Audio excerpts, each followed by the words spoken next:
Bonsoir à tous et à toutes, bienvenue. Alors, comment dire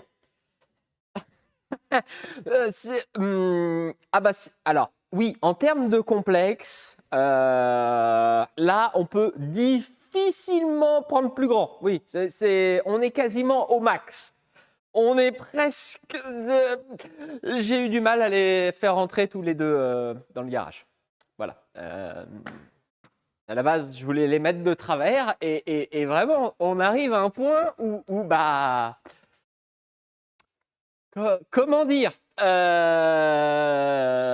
c'est grand, hein. Et pourtant, déjà, on sait que le Raptor est grand, mais là, le rétro arrive au niveau de ma tête. Donc, effectivement, pratique, parce qu'après, il n'y a plus personne pour faire un constat. Mais c'est incroyablement cool, hein. Ça, j'adore. Là, peut-être, et c'est bien peut-être la première fois et la seule fois que je le dirais, on arrive à quelque chose qui est un peu trop grand.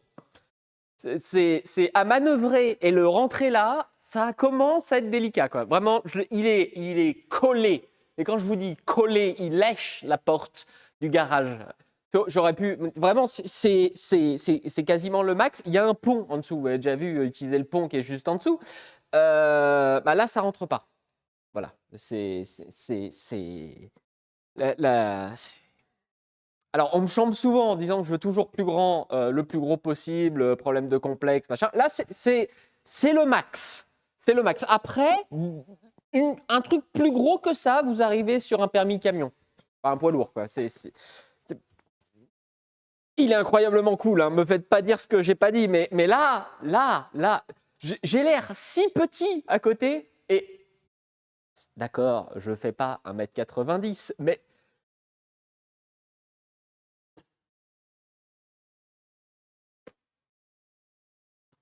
sincèrement, non mais sincèrement, il est pas incroyable. C'est pas vraiment un des trucs les plus cool que vous ayez vu. Je l'adore, je suis navré, ça va être, alors toute la soirée ça va être ça, mais je le trouve incroyablement cool. Et ce soir, merci encore à Simoto qui nous le prête, parce que bien évidemment je ne ferai jamais d'infidélité à mon Raptor. C'est peut-être la première fois où je me dis le Raptor est pas trop grand. Profitez, je dirais pas souvent cette phrase. Bonsoir à tous et à toutes, bienvenue pour ce stream de ce lundi 13 octobre, janvier, février, mars, avril 2026. Bienvenue à tous et à toutes. Nous allons pouvoir comparer un Raptor et un T-Rex. Alors, en termes purement historiques, ces deux dinosaures ont jamais vécu au même endroit au même moment parce qu'il y a juste, je crois que c'est 5 ou 7 millions d'années de différence entre les deux. Il n'y a vraiment que dans Jurassic Park qu'on voit les deux, parce que sinon ils ne se sont pas côtoyés. Mais attendez, c'est pas incroyable. Donc merci encore à Simoto qui me prête très gentiment ce TRX. Vous avez pu voir que je l'avais passé c'est la semaine dernière sur une story et j'ai demandé gentiment si c'était possible de me le prêter pour une soirée.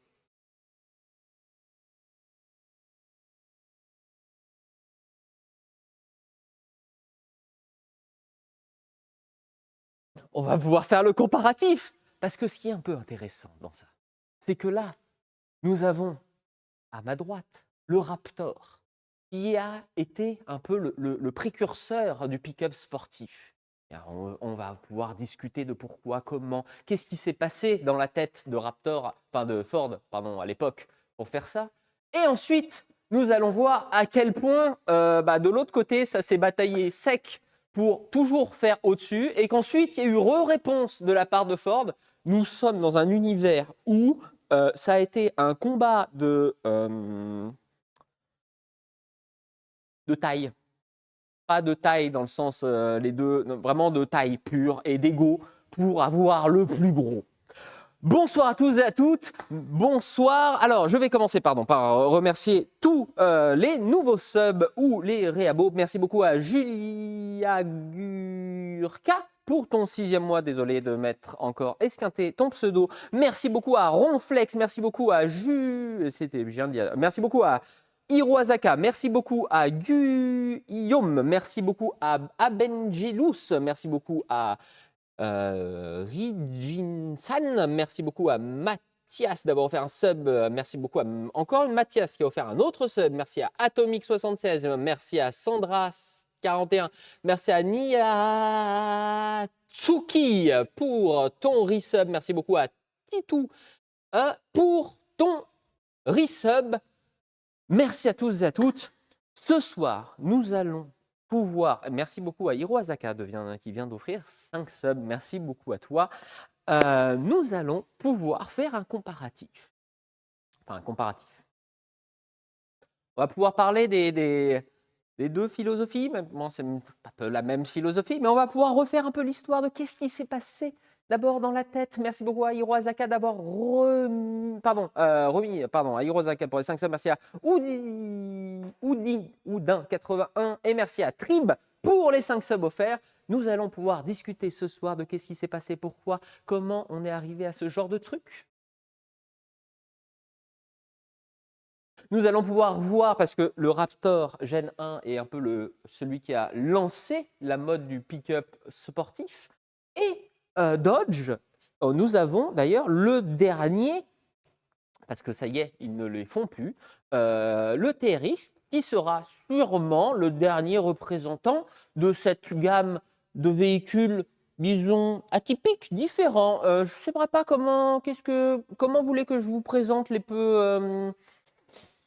Alors, pour plein de gens, et je l'entends tout à fait, on est sûrement dans les derniers véhicules, enfin, pas les derniers, mais en tout cas, ça y est, on est en train d'arriver à la fin du V8 gros pick-up surélevé. C'est en train quand même de redescendre. Maintenant, il n'y a plus que le Ford, mais on pourra en discuter. Qu'est-ce qui s'est passé?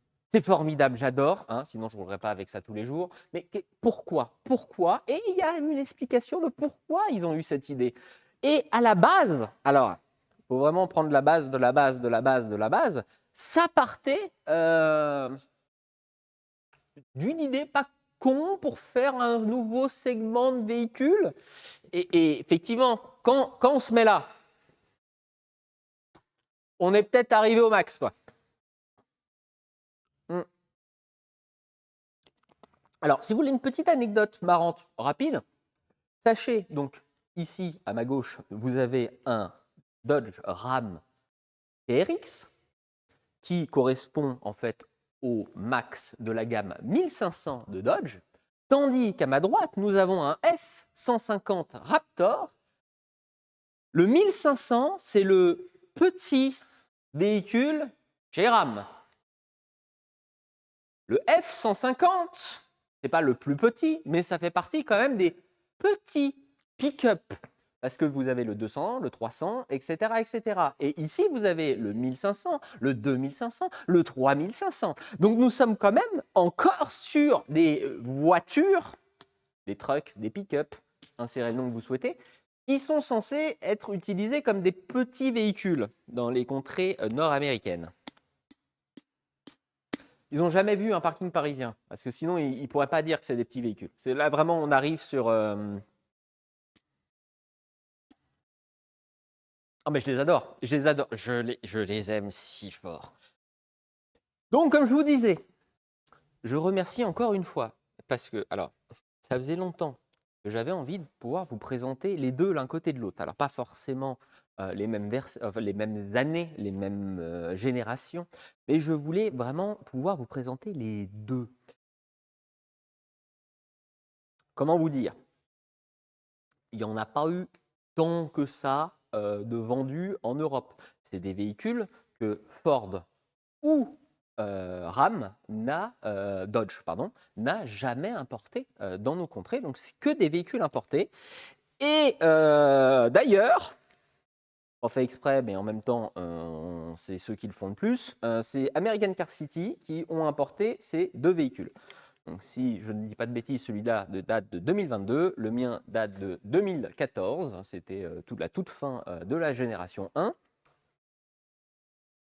Mais les deux sont passés par le même importateur. Je pense que sur ça, les deux marques s'étaient mis d'accord que chez nous, bon.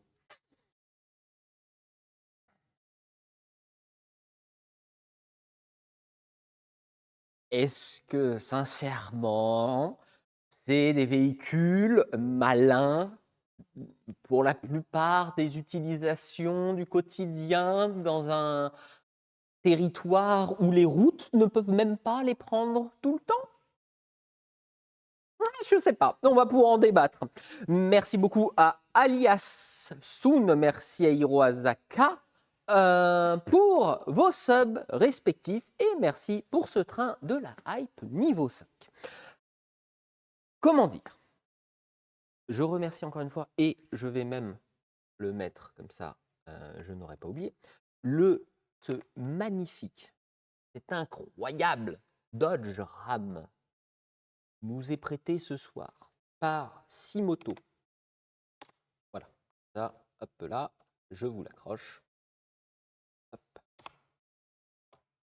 Voilà, ça y est, les termes de demande, vous avez l'Instagram de Simoto, qui est d'ailleurs en ce moment en vente. Et c'est pour ça que j'ai pu l'emprunter.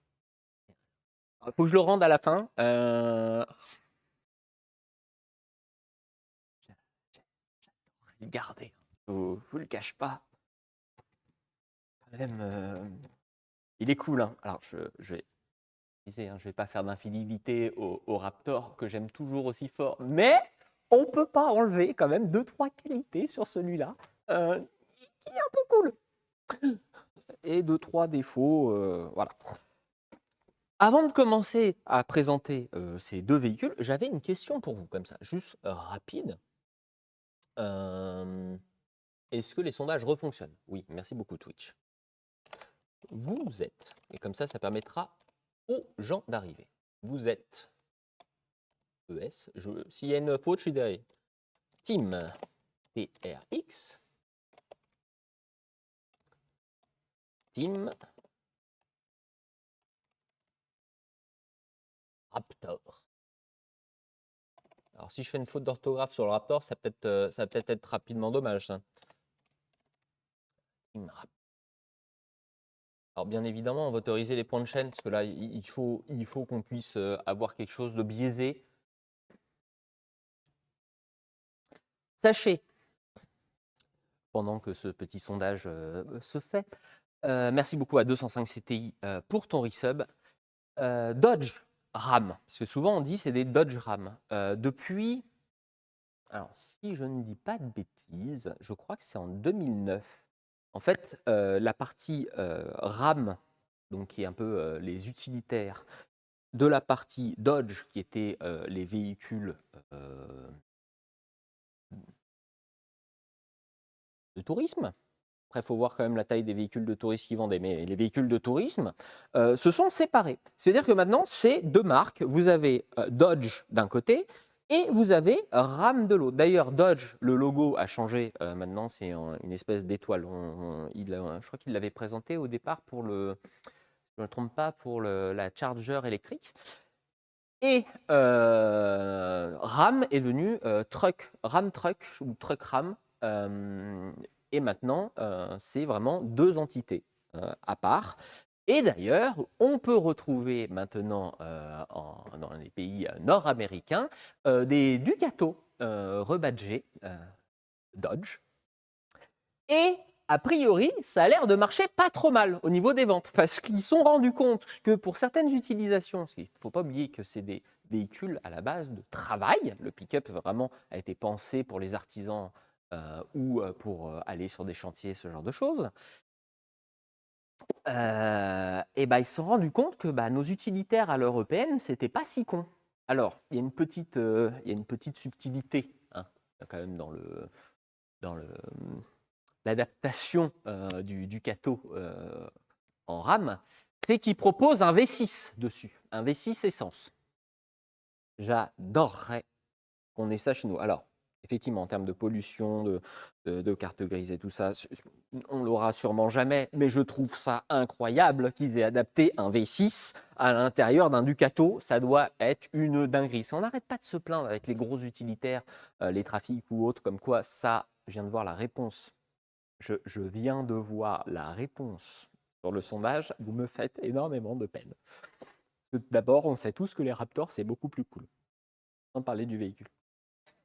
Putain, un Ducato avec, je crois que ça fait 200 et quelques chevaux en V6. C'est peut-être pour ça aussi qu'ils les apprécient plus que nous. Bon. Ce que je vous propose ce soir, on va commencer par revenir un peu sur la genèse, sur qu'est-ce qui s'est passé pour qu'on se retrouve avec ce genre de véhicule, sachant qu'à la base, donc, ils sont partis d'un pick-up qui était vraiment un outil de travail. Alors, à la base, c'était un outil de travail. Ça devient de plus en plus des véhicules que les gens utilisent pour trimballer leur famille, mettre les vélos derrière, les quads, des machins, et partir en excursion. Aux États-Unis, tu as beaucoup plus d'espace. Quand bien même, à la base, c'était des véhicules utilitaires. Et c'est là, en fait, où Ford est arrivé avec une idée un peu différente.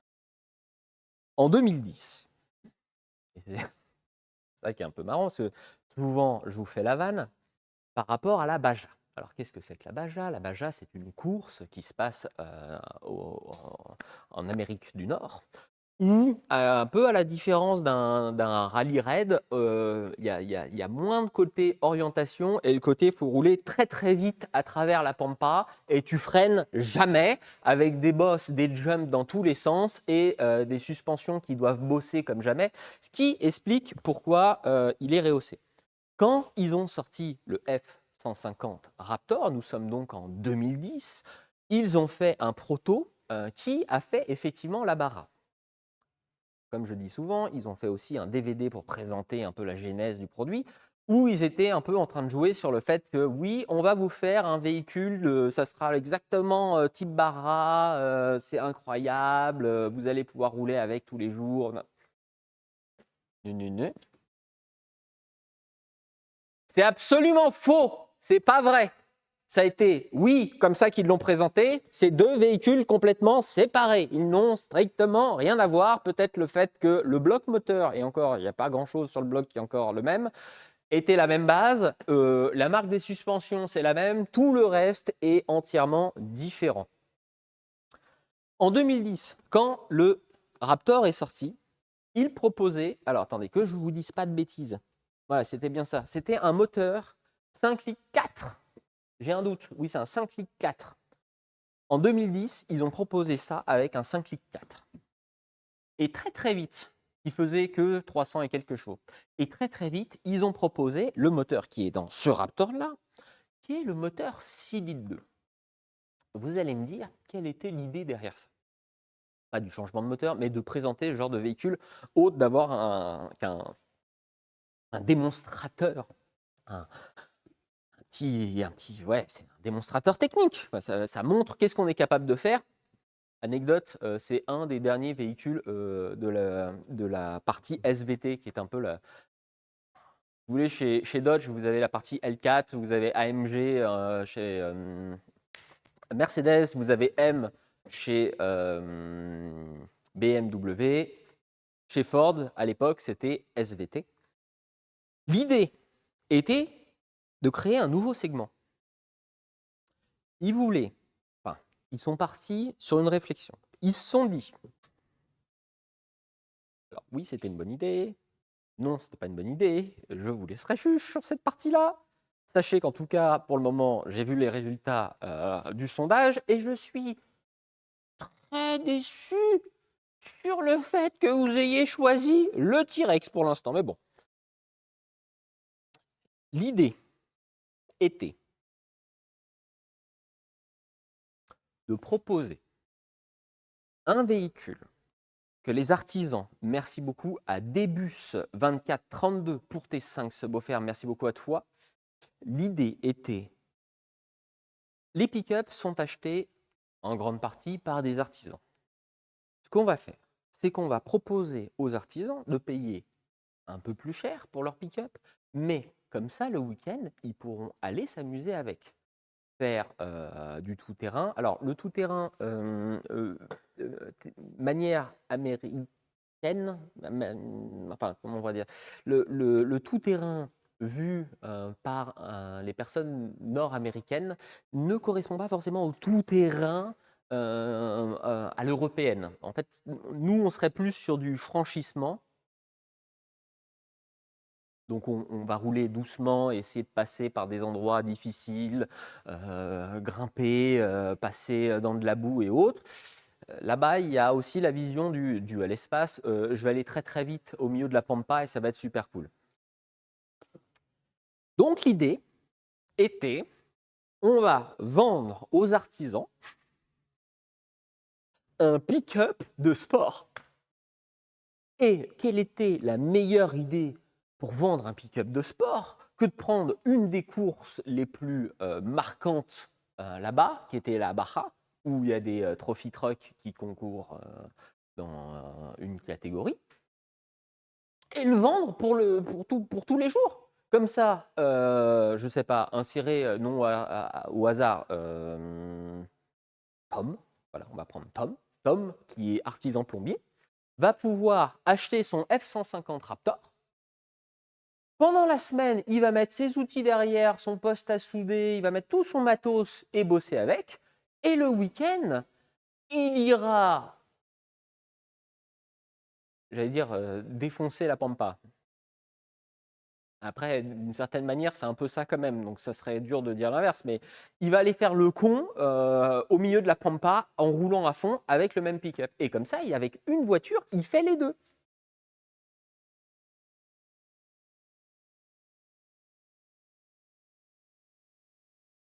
Dans l'idée, alors, moi, je ne vais pas vous dire que j'ai pas aimé parce que j'en ai pris un. Et la première fois que je l'ai vu, je crois que c'était sur, je pense que ça doit être sur Turbo. Comme quoi, ça date. Incroyable, incroyable. Donc, qu'est-ce qu'ils ont fait? Ils ont pris SVT, ils vous ont vendu ça en disant oui, oui, on l'a préparé pour la Barra. Ils ont mis le max de ce qu'ils pouvaient à l'époque et ils vous ont fait le Raptor Gen 1. Alors, pour être monté tout à l'heure, et c'est la première fois que je rentrais dedans dans le TRX, effectivement, on voit qu'il y a eu des évolutions technologiques depuis. Donc on va faire un petit tour vite fait dans le Raptor, vous le connaissez déjà pas mal, mais on va faire un rapide tour. On voit qu'il y a quand même plus de choses maintenant. Exemple con, caméra 360, pratique. Voilà, ça j'avoue, pratique. Écran géant, pas fan, mais je peux comprendre. Apple CarPlay d'origine, alors oui, à l'époque, en 2010, compliqué. Cool. Vraiment, vraiment cool. Le F-150 Raptor, donc Gen 1, celui-là, il a commencé donc en 2010 et ils l'ont vendu jusqu'en 2014. À l'époque, donc, ils vous proposaient au début une motorisation de 5 litres 4 et ensuite il y a eu le 6 litres 2. Il était vendu en deux configurations. Alors, c'est là. Je trouve que dans nos contrées, c'est un avantage. Celui-là, c'est un 2 portes et demi. En fait, vous avez une porte que vous pouvez ouvrir là, et ensuite, pour aller à l'arrière, vous avez une deuxième demi-porte. S'il y a un avantage non nul, et c'est pour ça que quand j'en cherchais un, je voulais vraiment pas le grande cabine, c'est qu'il est de manière générale plus court. Alors, je sais ce que vous allez me dire. Il est moins grand. Au royaume des aveugles, les borgnes sont rois. Ça reste quand même immense. Mais il est quand même plus court. Et les 30 cm de diff, là, ont une vraie importance. Ça pourrait être un titre, oui. Il existait aussi comme le TRX à côté, en full avec 4 portes.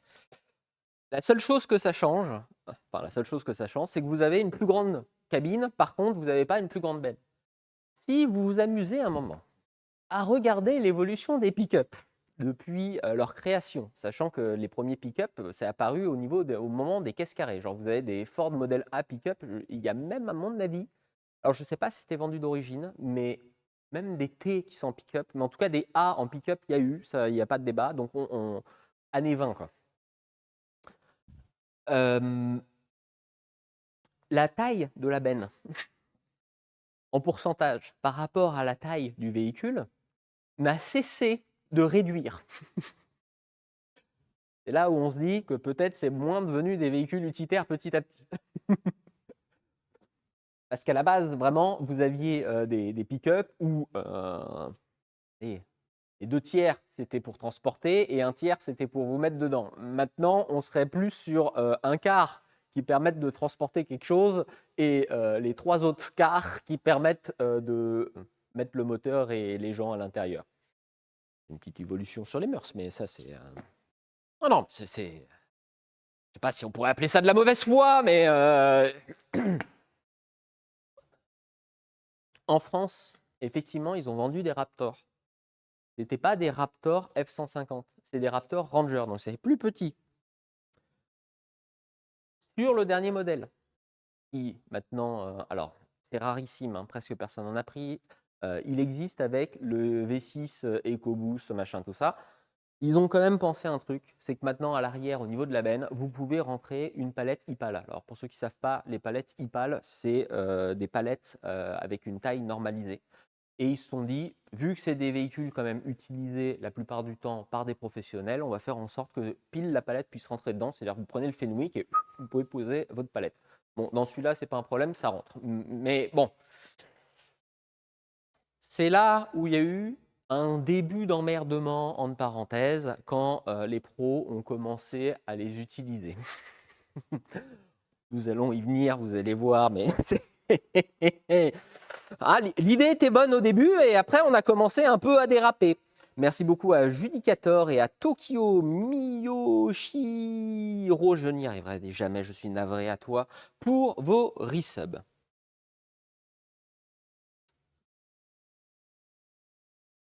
Sachez bien évidemment que je suis complètement partial parce que c'est ma voiture et 2, je me suis beaucoup trop investi dedans maintenant pour dire qu'il a des défauts. Cependant,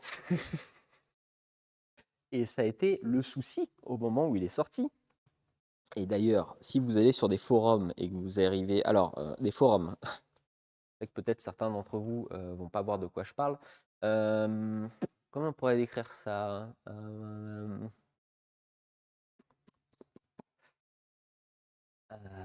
C'est des zones où plein de gens qui sont d'accord mais pas d'accord essayent de discuter ensemble. Trop t'abuses. Bah, tu serais étonné, hein, vraiment. La dernière fois, j'ai parlé de VHS, on m'a regardé comme ça. Donc maintenant, je préfère cadrer au cas où. Il y a pas mal de forums avec des messages de l'époque où en fait les professionnels se plaignaient parce que les gens aux États-Unis prennent des pick-up pour tracter. C'est des véhicules qui permettent de tracter pas mal de poids. C'est des véhicules, en plus, aux États-Unis, où vous pouvez accrocher, en fait, au lieu de venir comme nos remorques à l'européenne, juste vous accrocher à l'arrière au niveau du pare-choc, vous pouvez venir avec un col de cygne, ce qui vous permet d'accrocher en fait au milieu de la benne, pas une sellette. Donc une sellette, c'est le système qui permet d'accrocher les remorques sur les camions, mais vous pouvez venir accrocher comme une boule de remorque un peu plus grosse et avoir vraiment des très très grandes remorques.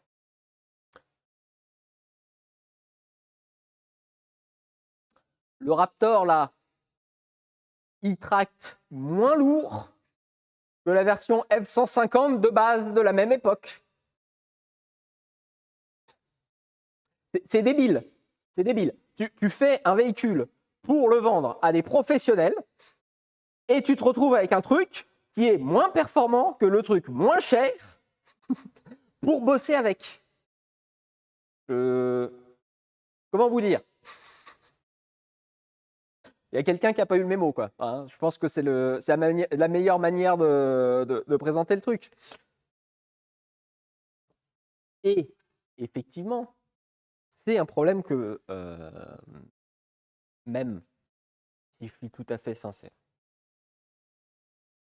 il aurait été beaucoup plus intelligent pour les besoins de la fabrique, ou même par praticité, de prendre un F-150 standard, parce que petit 1, il est plus bas, ce qui fait que quand tu veux charger quelque chose dans la remorque, c'est quand même plus pratique, surtout quand c'est très lourd. Et petit 2, tu peux tracter plus qu'avec celui-là. Pourquoi on peut tracter moins? C'est tout bête. Quand tu surélèves, quand tu surélèves ton véhicule, que tu lui mets, je crois que c'est, oui non, c'est ça, c'est 30 cm de débattement en plus, en moyenne, à l'avant et à l'arrière, bah, c'est chiant, quoi. Forcément. Puis, quand tu as des pneus comme ça, et que tu tractes un truc très très lourd, forcément, j'ai vu qu'il y a un décalage, je vais m'en occuper. Forcément, tu es limité parce que en fait, le pneu vient travailler et vient tout te décaler. Ce qui fait que, par exemple, tu commences à avoir une remorque qui se balade.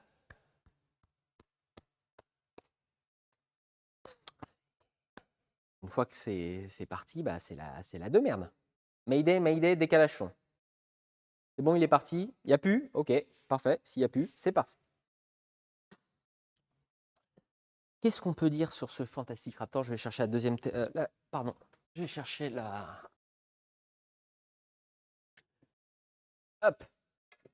Je vais vous emmener voir les subtilités du Raptor. Caméra. Hop. Et 2. Bonjour vous. Alors. Qu'est-ce qu'ils ont fait pour l'adapter? Je vous les montre souvent, on va le voir un peu plus derrière. Ils ont mis donc ces superbes suspensions Fox. On est censé réviser tous les 40 000 bornes. Ne regardez pas la roue, s'il vous plaît. D'accord, il y en a presque plus. D'accord, c'est presque tout est parti. Ils ont mis ces superbes suspensions Fox justement pour les. Si je ne me trompe pas, c'était 33 cm à l'arrière et 28 à l'avant de débattement. Mais on est encore sur des suspensions genre sans électronique. Point important pour la suite. Et ils sont venus l'élargir. Mais alors l'élargir. D'accord. Ils ont vraiment élargi le tout. Vraiment le rendre plus agressif. Quoi. On est sur un truc. En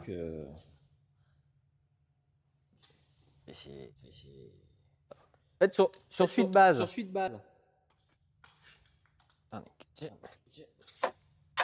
Pratique, hein, tout est en métal, c'est aimanté de partout. Le truc de base, ça s'arrête à peu près là, en fait. Et on le voit parce que la caisse au centre correspond à une caisse standard. L'aile n'est pas standard. Et ensuite, ils ont aussi rajouté un autre truc. Ils ont mis les plus grosses roues. Et ils ont un peu travaillé l'intérieur. Qu'est-ce qu'il y a? Attendez, pardon. Je viens de voir des Mayday dans tous les sens. Écho? Ah, il y avait un écho. D'accord. Bougez pas. On va régler le problème de l'écho parce que je sais d'où il vient. On est bon? On est bon? Plus d'écho.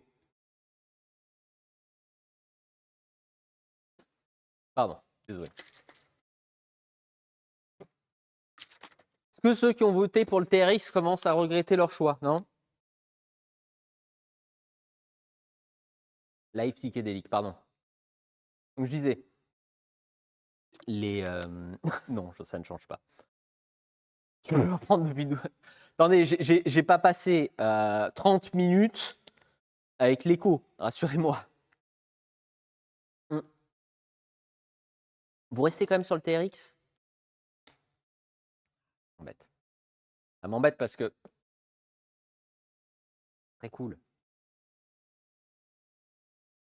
Un Raptor. Déjà, j'aurais dû poser la question autrement. Vous êtes plutôt team dinosaure Raptor ou team dinosaure T-Rex?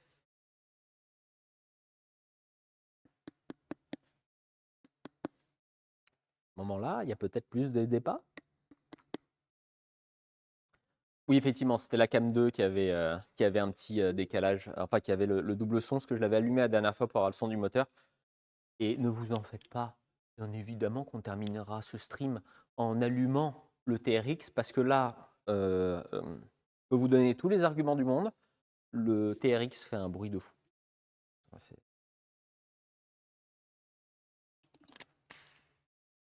Donc comme je vous disais, ils l'ont élargi, ils ont gardé la même caisse au centre, et ils ont fait des petites modifs à l'intérieur. Là, sur ça, alors, Cam 2, de ce coup-là, on ne va pas avoir de décalage. Tac, tac, tac, tac. Cam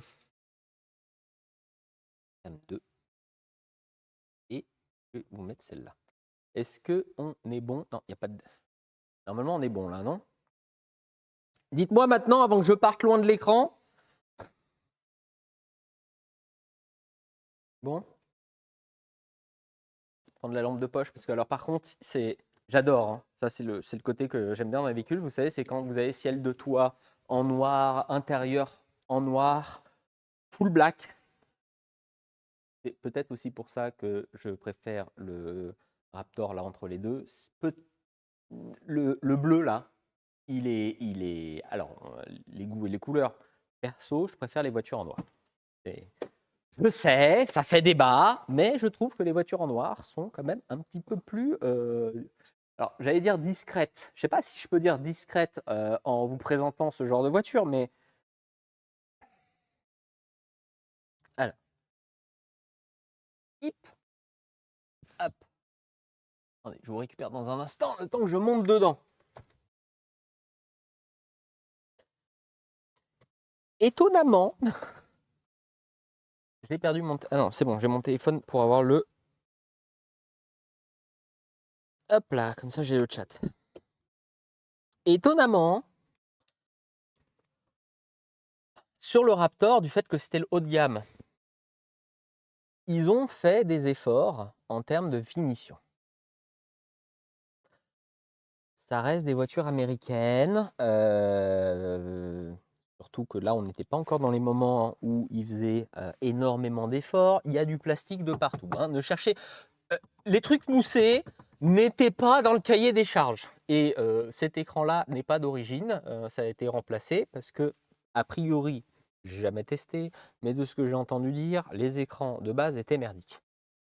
Une des différences avec le F-150 de base déjà, c'est que sur un F-150 de base, vous avez votre sélecteur de vitesse qui est ici. Là, il est revenu, en fait, ici. On est plus sur un utilitaire pur. Voilà, on a voulu faire une voiture un peu sportive. Et vous avez, et c'est peut-être ça que je trouve un peu cool, je ne sais pas pourquoi j'ai rallumé la lumière, par rapport au RAM qui est à côté de nous. Alors, ça a été écrit en tout petit, hein. Vous pouvez le rouler en 2 roues motrices. Il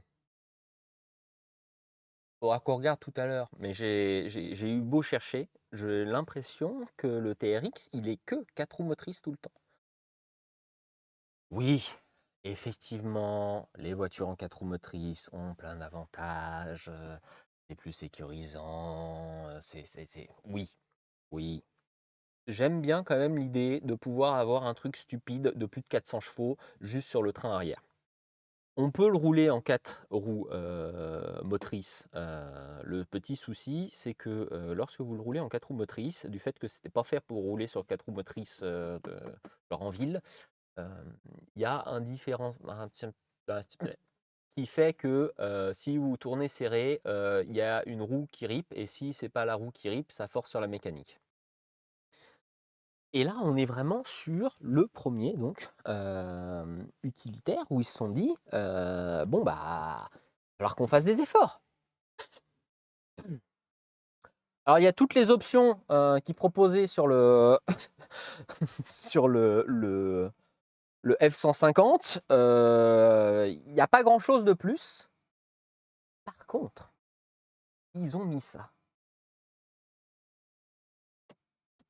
J'ai pas pris les clés sur moi? Je n'ai pas pris les clés sur moi. Pardon, il faut que j'active les clés. Et ça, c'est un peu la marque de fabrique des véhicules un peu plus cons.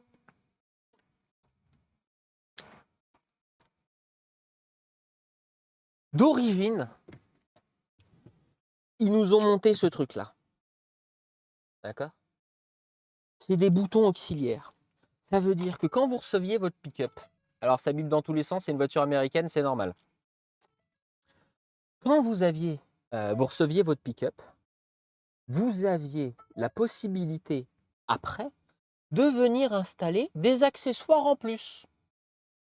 Par exemple, sur celui-là, le 4 n'est pas utilisé, mais vous avez le câble qui est déjà pré-tiré. Mais vous avez, hop, de quoi venir rajouter des lumières de partout, histoire que quand vous êtes au milieu de la pampa, vous n'êtes pas perdu et vous puissiez vous retrouver. Mais ce que je trouve dingue, c'est qu'ils l'ont préfait, quoi. Ils vous ont mis les boutons, tout était prêt, et après, vous avez la possibilité d'installer ce que vous vouliez. Sans vous mentir, et d'ailleurs, ils l'ont fait sur la deuxième itération, sur le Raptor Gen 2, c'est très cool hein, d'avoir ça en bas. Ça aurait été encore plus cool de l'avoir au plafond. Je suis navré, hein, mais moi, au plafond, là, je me serais senti pilote d'avion à chaque fois que je les active, quoi. Mais bon, ils s'en sont rendus compte parce que sur la deuxième version, c'est ce qu'ils ont fait. Sachez que c'est un véhicule, à l'époque, qui était vendu aux alentours des 45 000 $. Alors, il y avait des options possibles et très compliqué de vous donner un prix exact parce que aux États-Unis, selon dans quel état vous achetez, pas dans état dans le sens matériel, mais dans le sens géographique, un véhicule, vous avez des taxes qui sont complètement différentes. Il y a des états où, par exemple, la TVA sur un véhicule, c'est 5%. Et voilà, en France, c'est 20. Donc, compliqué de vous donner le prix, mais c'était aux alentours des 45 000 $. En plus, enlever l'inflation, le machin. Faites vos propres recherches. On est à peu près sur un véhicule, c'est comme si on le vendait aujourd'hui, je pense, autour des 70, quelque chose comme ça.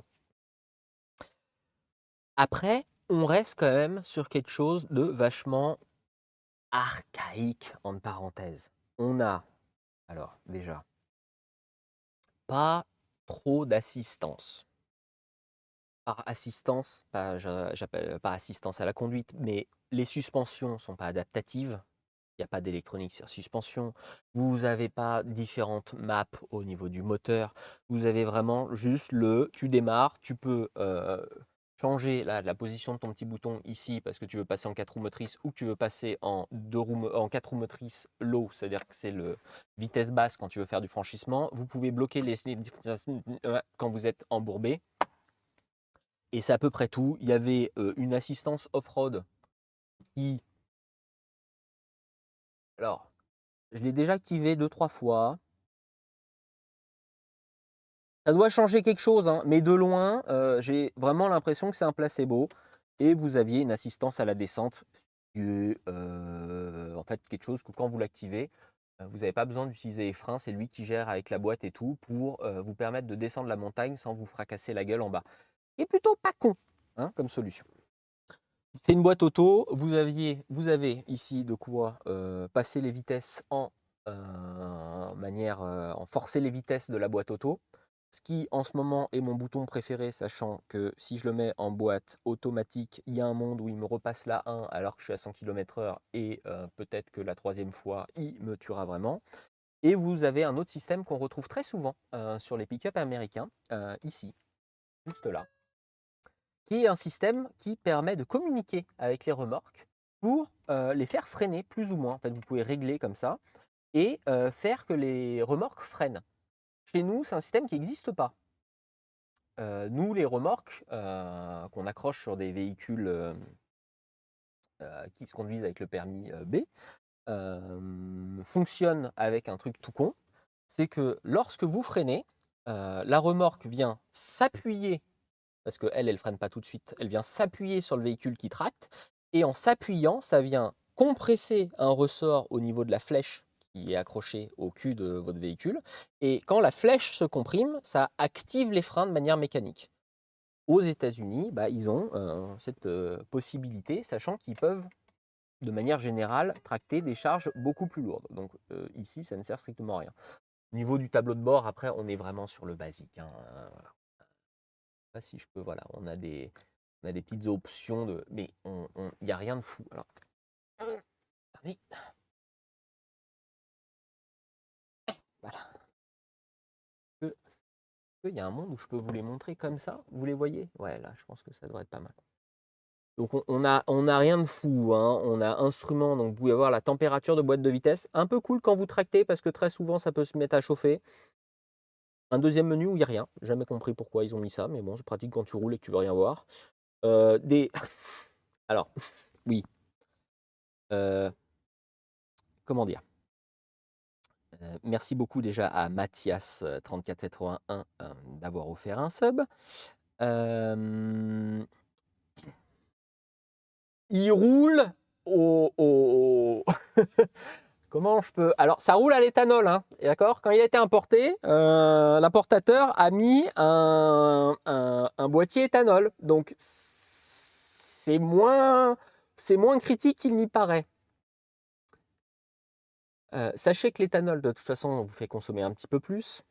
Au prix de l'éthanol, ça vous revient quand même moins cher, surtout quand le boîtier est déjà installé. Aujourd'hui, la réalité, ça fait longtemps que je ne l'ai pas remis à zéro, la réalité est plutôt là, d'accord? Alors on me dirait, il n'y a pas une très grande différence, mais je suis plutôt autour des 22 litres au 100. Dès que vous vous mettez à tracter, ou quand vous changez des pneus, par exemple, ce qui a été fait par des pneus un petit peu plus agressifs, c'était les seuls qui étaient dispo, j'aurais voulu les autres qui font moins de bruit, vous dégradez le véhicule. Là, vraiment, ça a été le défaut. Là. Genre, je me suis retrouvé avec une voiture qui, fait plus de bruit, et 2, consomme genre 1 litre de plus au 100. Chiant. Mais bon, au prix du pneu, on va les passer, ça sera très très bien. C'est des véhicules qui sont vraiment pensés pour faire de la route. Alors, le F-150 de base aurait été encore plus adapté, parce que sûrement plus silencieux et tout. Mais c'est des véhicules, bon, il faut penser, c'est des gens qui vont traverser un état, ce qui correspond à peu près à la taille de la France en une journée. Ce qui fait qu'il est plutôt agréable. Sur autoroute, il est vraiment, vraiment agréable. Et il était encore plus agréable avec les anciens pneus. Peut-être le défaut, c'est qu'on sent qu'il est pensé pour rouler plus à 110 qu'à 130, ce qui fait que là, c'était une boîte 6 vitesses. Sur le Raptor Gen 2, ils sont passés à une boîte 10 vitesses. Très souvent, on se dirait qu'une vitesse en plus serait pas con. Voilà, vous avez là les différents systèmes. Vous pouvez couper le traction control si vous avez envie de mourir. Voilà, si vous faites du franchissement et que vous avez envie de vous sentir pilote d'avion, vous avez ça. Et là, c'est le système de remorque dont je vous parlais justement, que je n'ai jamais pu utiliser parce que ça, il n'y a pas en France. Et après, vous avez les options véhicules, les langues. Parce que, alors, il était vendu, celui-là, j'ai vérifié, a priori, vraiment vient du Canada. Mais vous pouvez régler, ce qui fait que vous avez vos températures en Fahrenheit. Information. Ah, c'est nouveau ça. Pourquoi? Qu'est-ce qui... Ah, non, ça c'est OK. Oui, ça je savais, mais... Oui, alors le carburant vide, quand il vous reste à peu près le carburant, pardon, à moins de 100 bornes, quand il vous reste un quart de plein, ça choque un peu, mais sachant que c'est de l'éthanol, bon. Oui, c'est chiant, je vous cacherai pas, c'est chiant, je fais souvent le plein, mais à l'éthanol, c'est moins chiant. C'est un réservoir de 100 litres à l'intérieur. Un peu intéressant quand on va voir le RAM. C'est un réservoir de 100 litres. Et avec 100 litres, si vous êtes correct, on va dire ça, vous pouvez réussir à faire vos 400 bornes. Parce qu'il a une petite, alors une subtilité. Vous savez, on a fait un essai il y a quelque temps avec Sylvain pour voir quand ça indique 0 au niveau de ce qui vous reste en autonomie, est-ce que c'est vrai ou est-ce qu'on peut continuer à rouler avec? Le Raptor, j'ai fait l'essai un jour sans faire vraiment exprès, c'était à l'ancienne fabrique. Il est full honnête. C'est à l'américaine. C'est-à-dire qu'on te donne l'info, après c'est ta responsabilité. On va pas te mentir, on va pas te prendre par la main pour te prévenir. D'accord? Je te dis qu'il te reste 1 km, il te reste 1 km. Je te dis qu'il reste 0, le moteur s'éteint parce qu'il reste 0. Et vraiment, je l'ai descendu un moment jusqu'en bas et après tu refais ton plein comme un con avec le jerrycan. En plus, il y a un système anti-vol là pour pouvoir pas que quelqu'un vous puisse vous siphonner le moteur. C'est une galère. Une galère. Mais bon, réservoir de 100 litres. Et donc, comme je vous disais, véhicule vendu de 2010 à 2014. Et qu'est-ce qui s'est passé en 2014? C'est, hop là, que je vous dise pas de bêtises, en 2014, ils ont sorti la génération 2 du Raptor. Sauf que là, il y a eu, comme qui dirait, un petit changement de dogme.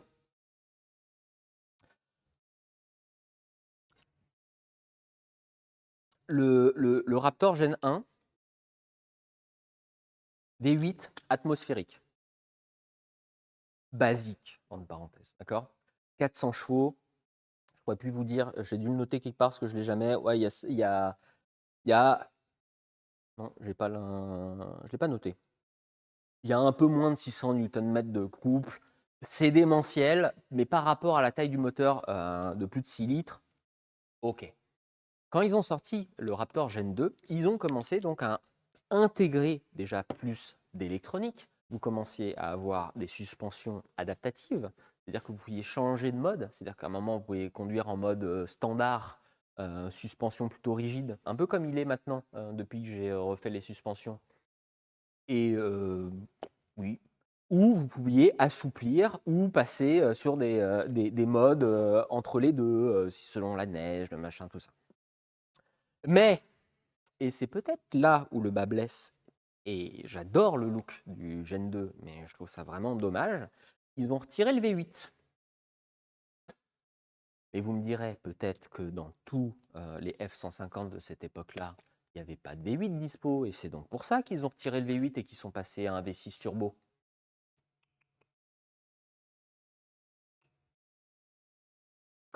Ils ont repris l'idée de faire un véhicule genre too much, sauf que là, V6.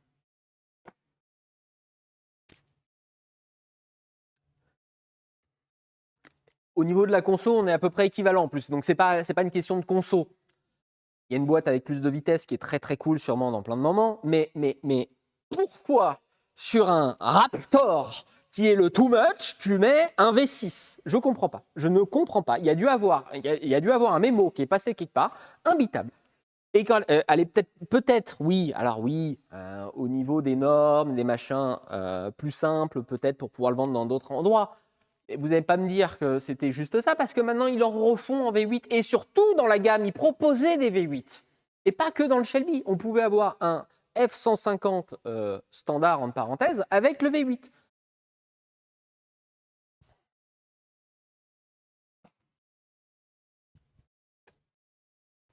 Ça n'a aucun sens. Ça n'a strictement aucun sens. Pourquoi? Juste expliquez-moi pourquoi. Si quelqu'un a la réponse, je suis preneur à 100%. Alors, je sais, dans la Ford GT, ils avaient aussi la deuxième, alors, oui, c'est la deuxième Ford GT, ils avaient aussi fait le choix de mettre le V6. Mais là, tu peux te dire, alors, je trouve que c'est une très très mauvaise idée, hein, et d'ailleurs, ça se voit sur la cote du véhicule, mais on pourrait se dire, on a besoin d'un démonstrateur, voilà. Pognon, ouais, peut-être, je n'ai vraiment pas, je n'ai pas la réponse.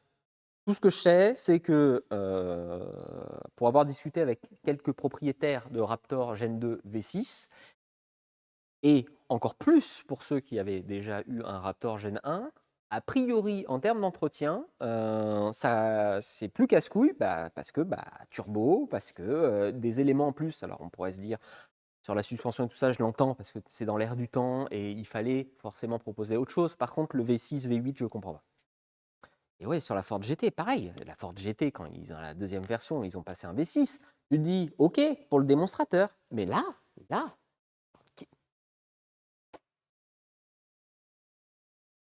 quelqu'un a dit greenwashing. Soyons sincères un instant, entre nous. Est-ce que tu penses que tu peux faire un véhicule de cette taille-là avec cette idée générale et dire, vous en faites pas, j'ai mis un V6, ça va, on pollue moins. Ça ne marche pas. Genre, c'est dans les arguments fallacieux, c'est le maximum du maximum de l'argument fallacieux. J'oserais pas le présenter. Vraiment, je n'oserais pas la Surale est une boîte avec plus de rapports et donc qui permet d'être plus souvent au régime optimal. Effectivement, je l'entends tout à fait, parce que boîte plus de rapports, régime optimal pour le turbo, tout ça, oui. Je l'entends. Pas sur la version Raptor. Pas sur la version Raptor. Et vous allez voir juste après que justement, même eux se sont rendus compte que sur la version Raptor, c'était peut-être pas une bonne idée. Donc, ils ont fait une Gen 2, V6, et ensuite, il y a eu une Gen 3. Mais avant de passer à ça, nous arrivons en fait donc à ce moment-là dans les années 2020. C'est 2021. Oui, c'est 2021. Et là, le combat de... Comment on peut dire ça? Combat d'ego, ouais, mais c'est pas assez fort. C'est un combat de... Comment on peut présenter ça? Comment on peut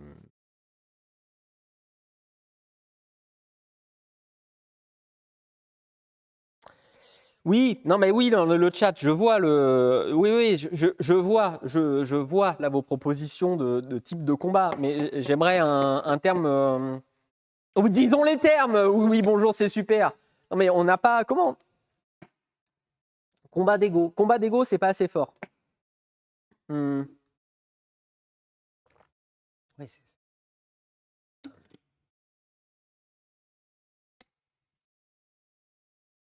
ouais, c'est un tournoi de zizi. Oui, c'est un tournoi de zizi. C'est un tournoi de qui a la plus grosse bistouquette. Je peux pas. Qui a la plus grosse? Voilà, on va faire ça. Merci à Noxo. Et effectivement, qui a la plus grosse? Je rappelle déjà que de ce côté-là, c'est un F-150 avec toute la gamme qui va près de 150-350. Chez Dodge, ils avaient déjà commencé en disant 1500. Le 1500 sera celui de base. Après 2500, 3500, etc. Donc vraiment, juste là déjà, on savait qu'il allait avoir un petit combat. Mais 2021, Dodge qui a dû se dire putain, on a un boulevard. Les mecs, on a un boulevard. Ford ne vend plus de V6. Nous, on a des moteurs énormes. Alors, c'est pas chez Ram. Chez Dodge, on a des moteurs énormes qu'on pourrait mettre dans notre Ram 1500. Allons-y. Et tout le véhicule, tout l'entièreté est vraiment dans le sens du on va faire plus gros. Je ne sais pas vous le dire autrement, on va faire plus gros.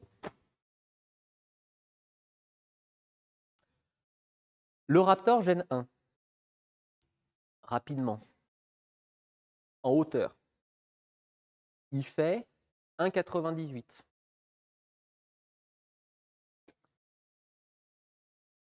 Ne me demandez pas pourquoi, la valeur, je la connais par cœur. Très important d'avoir cette valeur en tête quand tu le conduis tous les jours, très très important. Le TRX est forcément donc plus gros. Ils l'ont fait plus gros. On m'a donné une taille, j'ai un doute. Donc je vais attendez, normalement j'ai pris de quoi mesurer parce que c'est.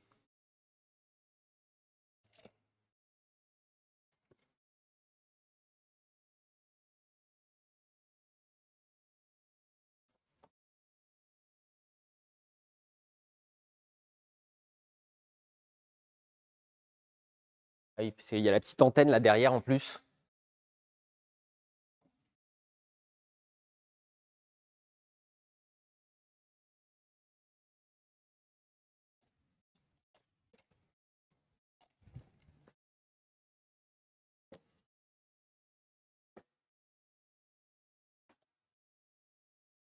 On m'a menti.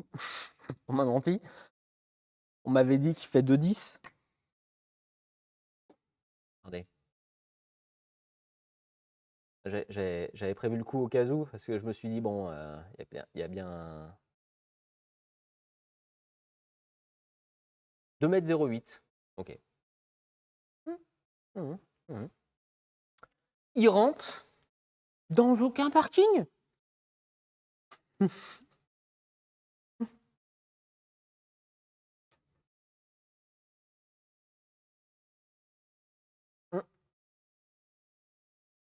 Tout à l'heure, j'ai dû donc le rentrer là dans l'atelier.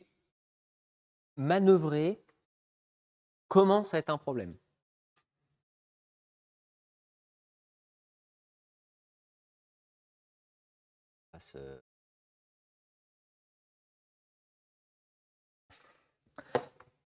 C'est après aussi on va dire un choix personnel, mais une affinité. Je trouve que dans le F-150, par rapport à la taille du véhicule, on voit vachement bien tout ce qui est autour de nous. Dans le TRX, vraiment, on commence à arriver à un truc où je pense que tu peux vraiment, premier degré, écraser quelqu'un en disant « j'ai rien vu ». Parce que de toute façon, tu ne le sentiras pas une fois qu'il sera sous les roues. Où est-ce que j'ai mis la caméra? Voilà. Venez donc avec moi. Nous allons voir 2-3 petits détails tout autour avant de commencer à diguer un peu plus. Pour commencer, il est plus lourd que le Raptor. Le Raptor, alors, selon la taille, le machin, s'il est chargé et tout, on est aux alentours des 2 tonnes 5, 2 tonnes 6. Voilà, j'ai jamais réussi à trouver une valeur exacte entre la carte grise, le machin, tout ça. Là, c'est simple. Sur la carte grise, vous êtes à 2,8, 2,9. C'est-à-dire qu'en soi, sachant qu'en France, vous êtes limité à 3 tonnes 5 pour conduire un véhicule avec le permis voiture, vous ne pouvez pas, techniquement parlant, mettre grand-chose dedans avant qu'en cas de contrôle, vous soyez au-dessus. Caméra 2. Hop. On est bon? Bonjour. Synchro. OK. Parfait.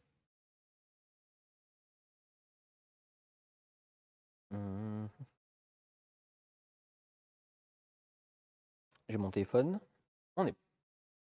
Les clés. Alors déjà, oui, juste les clés.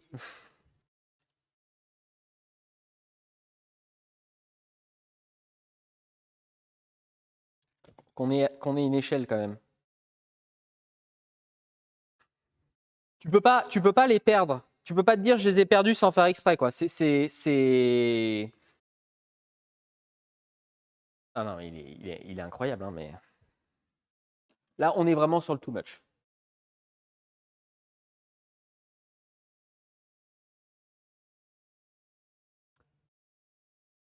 Il y a un enfant qui passe devant, on le voit pas. Hein. Qu'est-ce que on peut commencer? Par quoi on peut commencer? Donc forcément, c'est marqué partout, mais bon, on peut pas l'enlever. ils ont fait pareil sur le Raptor. Il y a des Raptors avec les stickers où il y a écrit Raptor. Donc ça, a priori, ça, c'est pas d'origine. Vous allez voir, il y a d'autres endroits, mais ça, de ce que j'ai compris, c'est pas un sticker d'origine. Celui-là, par contre, oui. Et à la différence de Raptor, j'en profite parce qu'on est là, vous avez du Bilstein. Donc là, on n'est plus sur du Fox, c'est Bilstein qui a fait des suspensions qui, sachant qu'il est sorti donc après, là, sont adaptatives.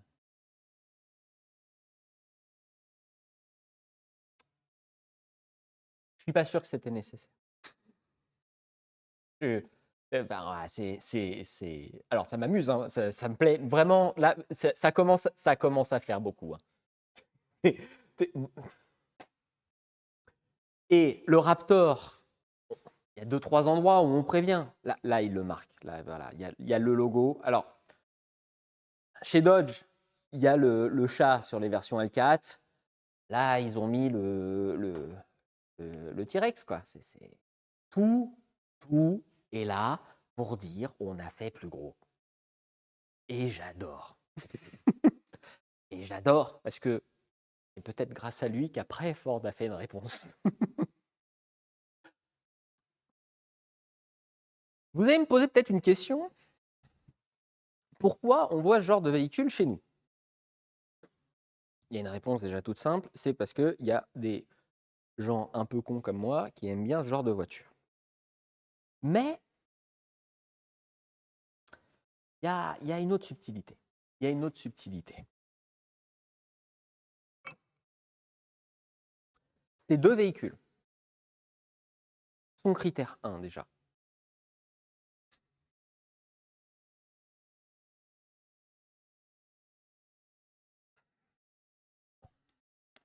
On pourra argumenter autant qu'on veut. Bon, sur celui-là, le sticker a été collé. Pour ma part, je n'ai pas osé. Vraiment, là, comme je vous dis souvent, je l'ai mis dedans. Il est très bien à l'intérieur, planqué. Voilà. Mais ces deux véhicules-là sont aussi comptés comme des véhicules utilitaires. Et c'est là pourquoi on en voit quand même beaucoup par rapport à l'utilisation et par rapport l'utilité d'avoir un tel véhicule chez nous, parce que des Ram 1500 standards pour tracter, très souvent, c'est parmi les véhicules les plus appréciés pour, par exemple, tirer des remorques de voiture avec des Range Rover, parce que ça peut tirer jusqu'à 3,5 tonnes, pas celui-là, mais quand vous l'avez en standard, ça peut tirer jusqu'à 3,5 tonnes. Mais vu que c'est des utilitaires, quand vous êtes une société, vous ne payez pas de TVA. Enfin, vous avez la TVA récupérable. Bon, c'était le seul imbécile à l'acheter en perso, donc j'ai pas pu profiter. J'ai pas eu. Voilà, lui, j'ai pas eu cette possibilité-là. Mais pourquoi il y a encore des immenses récents et pourquoi ça se vend tant? TVA récupérable et amortissement no limites. Quand vous avez des véhicules qui ne sont pas des véhicules utilitaires, pour les sociétés, c'est compliqué parce que vous devez payer des taxes. Alors, je n'ai pas le nom de toutes les taxes, mais selon la puissance, le machin, tout ça, il y a des taxes à payer. Tandis que quand vous avez un utilitaire, pas de taxes à payer.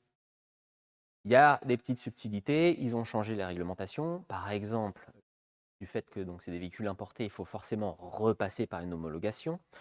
Et sur un véhicule pick-up, fut un temps, parce que maintenant la règle a encore changé, mais au moment où par exemple celui-là a été homologué, vous pouviez l'homologuer qu'en 4 places. Vous allez voir dedans, il y a 5 places, mais que 4 places utilisables. Il y a une ceinture de sécurité qui a été enlevée pour pouvoir répondre justement aux normes pour que ça puisse rester un utilitaire. Et donc, c'est des véhicules qui peuvent être achetés par des sociétés amortis. Et on retombe sur l'idée du j'ai un véhicule avec lequel je peux travailler, et aussi m'amuser le week-end. Alors, on s'amuse peut-être pas de la même manière, parce que faire du tout-terrain à fond la caisse, chez nous, ça va être plus compliqué, mais on garde la même philosophie. Quelqu'un sait où j'ai mis la clé du... Où j'ai mis la clé? J'ai mis là-bas, tout va bien. TVA récupérable, j'imagine. Alors, ça, je ne suis pas un expert sur le truc, mais c'était juste pour mettre l'explication de pourquoi on en voit quand même beaucoup. Et fut un temps où vraiment c'était encore plus facile. Et Guigui 666, tu as raison aussi, il n'y a pas de malus écologique du fait que c'est des utilitaires. Je ne pourrais pas te dire combien, mais c'est pour ça qu'il y a beaucoup de sociétés, artisans, il y a eu agriculteurs, plein de métiers où ils ont pris ce genre de véhicule parce que tu pouvais avoir un véhicule marrant et l'avoir sur la société. Le TRX qui est ici, je vais vous mettre la caméra dessus. C'est lui qu'on veut voir en vrai, surtout lui. Le TRX qui est ici, il voulait faire plus gros. Donc forcément, déjà, il fait 712 chevaux environ.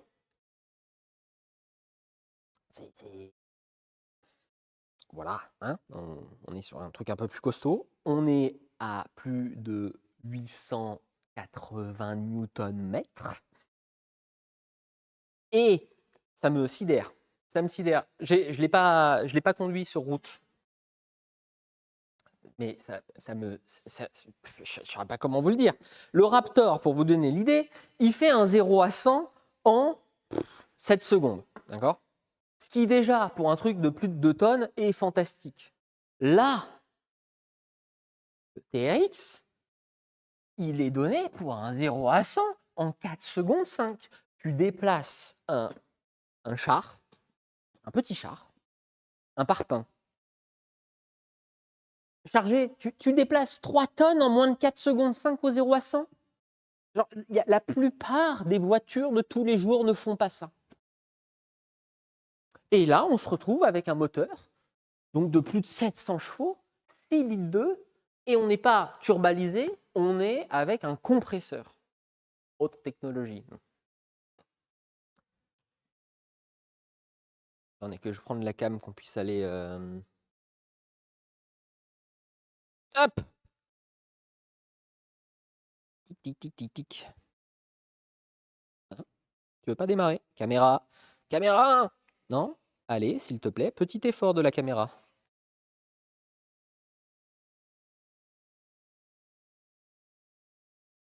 Un instant, pourquoi? Ah, bah voilà. C'est bon, hein? On est bon. Je fais les clés. Faire un petit tour. Est-ce que vous voulez qu'on commence? Je vais vous poser la question avant de faire ça. Est-ce qu'on commence par regarder l'intérieur ou vous voulez qu'on commence par regarder le moteur? Le premier qui répond dans le chat a raison. Merci à... Ok. On veut voir les roues. Alors, je vais vous montrer le moteur et les roues en même temps.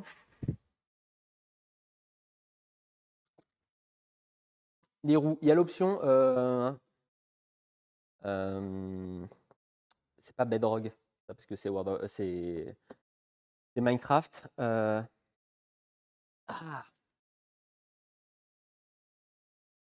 moi le chat, je vous pose un instant. Ah, comment on appelle ça?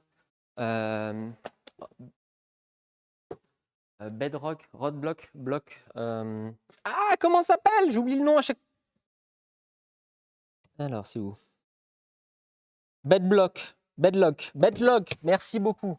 Il y a l'option Bedlock dessus. Oui, parce il est. Alors, on a un joli modèle. Il est bien optionné, vraiment. Là, se. C'est pas le max, mais il y a quand même pas mal de trucs. Et caméra 1. Et caméra.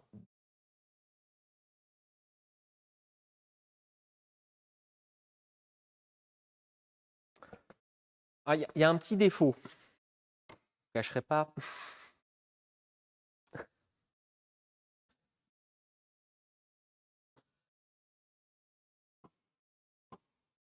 Attendez, une planche. Ah. Elle est là. Ah.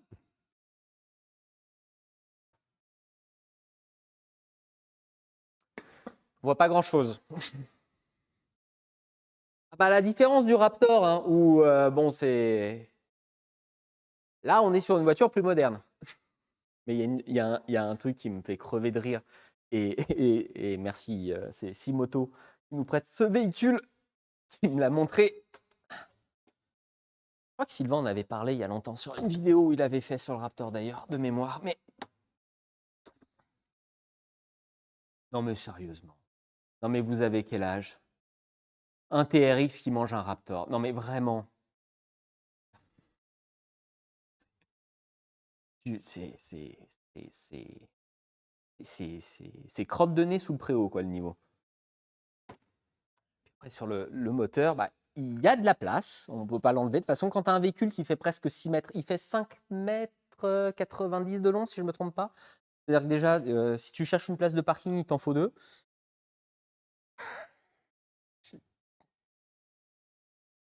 À travailler dessus, je pense que accessible. Le seul souci, c'est vraiment que si tu veux. Attends, comment je peux vous illustrer ça? Imaginons que je veux faire mes bougies.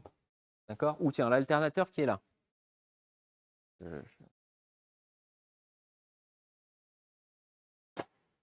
Genre, il n'y a pas moyen.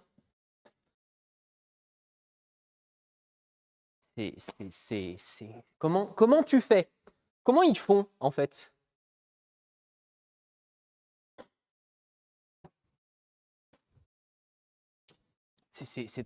On arrive à un moment où c'est trop grand. Je pense que la seule solution, c'est effectivement. Hein.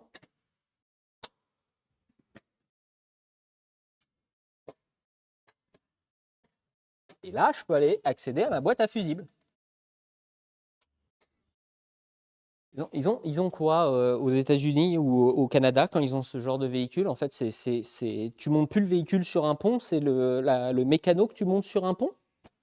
Comment tu fais? Comment tu fais? Ne serait-ce que pour aller, de l'autre côté, il y a les bougies, par exemple, qui sont accessibles. Pour aller te choper une bougie là-dedans.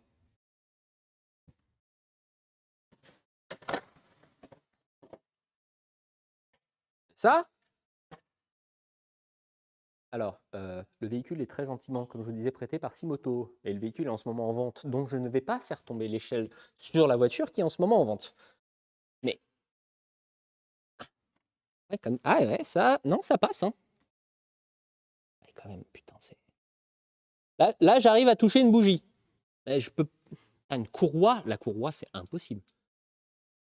Courroie du compresseur. Là, je la touche, mais je la touche du bout des doigts, quoi.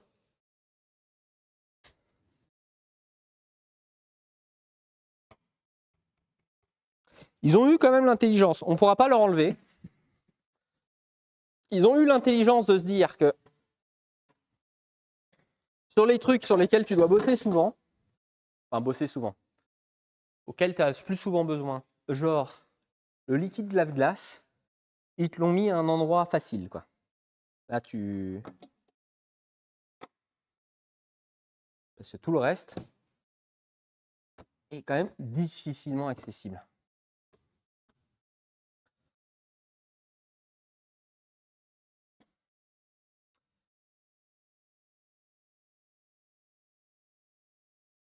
Attendez, j'aurais peut-être pas dû rentrer chez l'échelle tout de suite.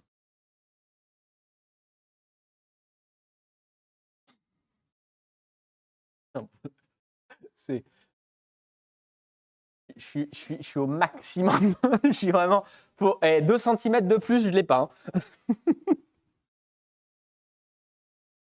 Du capot, j'imagine. Les carrossiers, tu as un capot comme ça, un moment, à démonter, remonter. Oh là là, il n'a pas l'air léger. Hein. Tu me diras, tu t'en fous qu'il soit léger, parce que gagner du poids là-dessus, c'est un peu... Comme pour le Raptor. Ils nous ont fait un pare-choc où si tu tapes un truc, le truc est mort.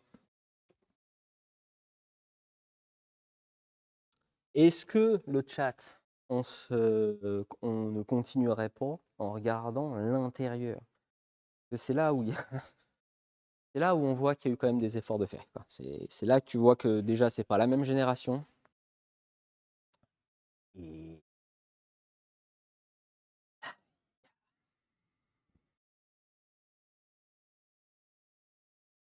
je le dis trop fort, il faut pas que le Raptor entende. Je trouve l'intérieur particulièrement bien réussi. J'ai du mal avec 2-3 trucs où je suis pas fan, mais je trouve quand même un petit peu cool. Il y a juste un tout petit souci, en fait, entre ces deux véhicules. C'est que le Raptor, à l'époque, était vendu, comme je vous disais, aux alentours des 45 000 $, avant taxe, avant tout, et c'est pas véhicule importé. Le TRX, qui a été vendu à partir de 2021, on était plus aux alentours des 90.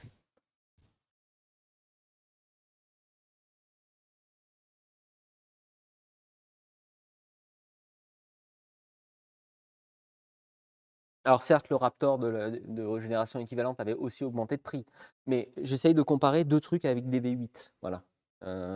Moi, singe basique, je veux comparatif V8 V8. De toute façon, je n'allais pas vous trouver un troisième véhicule, un troisième pick-up F150 Gen 2, parce que de toute façon, ça rentrait pas. Voilà, là, on est au maximum de la capacité de ce que peut prendre le studio, enfin le garage, voilà, dans la zone où on filme. Donc, c'était le maximum. Mais exactement au même prix. Et effectivement, on aurait pu faire un comparatif avec le Raptor R, on va en parler juste après, parce que vous vous doutez bien que dans le combat de qui a la plus grosse, Raptor, enfin Ford, ne voulait pas terminer second. On va voir dedans. Il y a plein de trucs cool. Bien évidemment, vu que je suis full partial, et que j'adore mon Raptor, tous les défauts seront relevés. Oui. Alors, pardon, juste avant de passer, je vois que quelqu'un me parle du F-150 Shelby. Oui, ils ont fait un F-150 Shelby, donc Shelby qui était donc, vous savez qui était Shelby, mais qui est devenu aussi une marque de Ford pour leur véhicule ultime. Là, je voulais vraiment vous faire un comparatif entre les deux pick-up 4x4, pas forcément un 4x4 et un pick-up de course, un peu comme le Dodge Ram V10 à l'époque, parce que Dodge avait fait un Dodge 1500 avec un V10 à l'intérieur, sauf qu'à la différence de nos deux comparses réunis ce soir, le Dodge V10 était vraiment dans l'idée d'avoir un pick-up de sport, mais pas pour aller faire du tout-terrain. Le Dodge V10, le Dodge Ram 1500 V10, qui est le même V10 que la Viper, en tout cas un de ses dérivés, était vraiment un pick-up rabaissé, fait pour être performant, on reste sur un pick-up, mais pas fait pour aller faire du tout-terrain. Là, on a vraiment deux représentants, et quasiment les seuls représentants, de l'idée de faire des pick-up de sport capables de faire du tout-terrain. Peut-être la notion. Parce que si vraiment on veut aller sur ce terrain-là, le moteur V10 du Dodge était plus gros que le moteur qu'ils ont mis là-dedans. Donc, oui. Joseph fait tout petit. Ah bah oui, là, à côté de ça, tu m'étonnes. Je vais vous mettre la cam 2 en grand. Hop.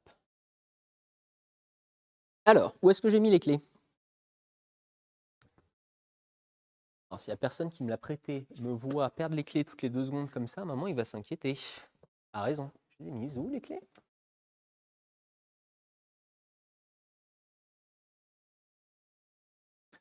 Attendez. Où est-ce que j'ai mis les clés? Elles étaient là.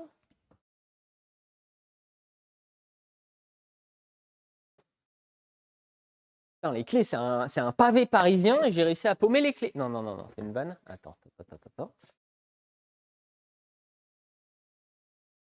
Non, pas dans le capot, s'il te plaît. Ah, c'est bon, tout va bien.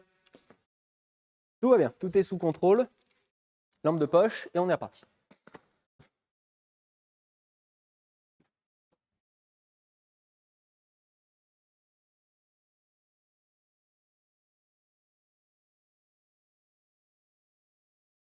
Alors déjà, oui, vous savez, les clés, vous n'avez plus besoin d'insérer à l'intérieur du véhicule. Pas comparer ça, parce que c'était... Ça existe aussi sur le F-150 Gen 2, mais bon.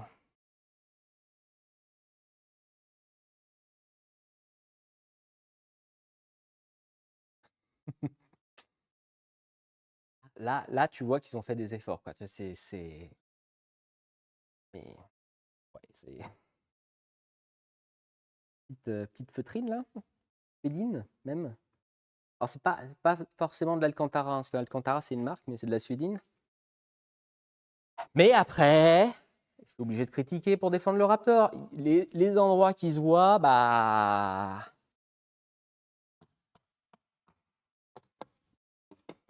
Hein? Sur ça, ils n'ont pas progressé. À mon avis, ils n'ont pas dû s'embêter, hein, ils vous ont pris le siège de base. Sauf que vu que dans le Dodge Ram de base, c'est genre situé 20 cm en dessous, tu ne le vois pas. Tandis que là, vu que c'est à peu près à la hauteur de tes yeux, bon, plus ou moins, bah, tu ne vois que ça, forcément. Forcément. Voilà.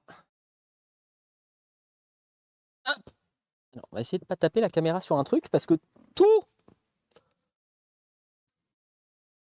Comment je peux... Attendez, juste un instant. Je pose la caméra délicatement.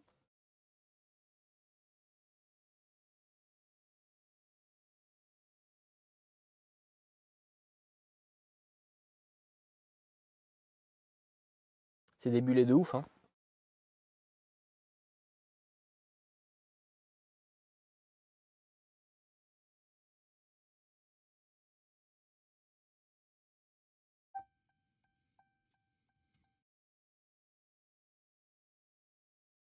Il bip encore plus que le Raptor.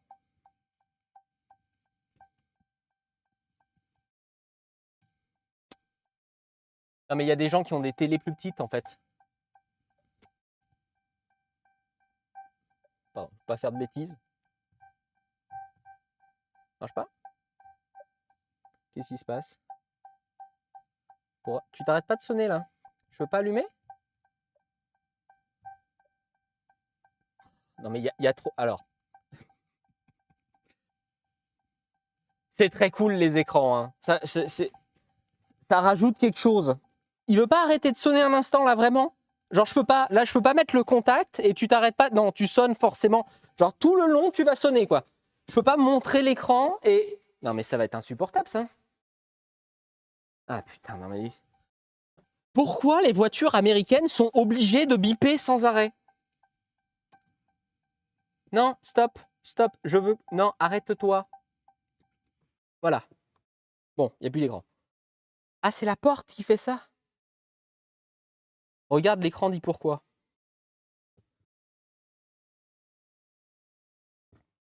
Bon, on va faire un tour avant que je remette le truc qui bip dans tous les sens. Et de toute façon, à la fin, il va bien falloir qu'on le démarre. Enfin, on est obligé d'entendre parce que là, on ne peut pas lui enlever.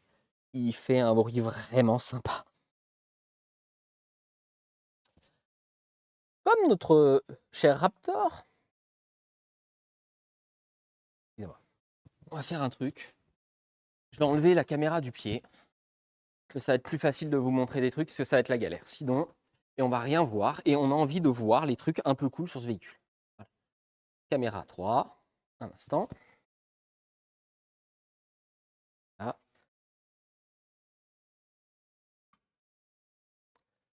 Je vous promets de faire le maximum pour pas que ça bouge dans tous les sens.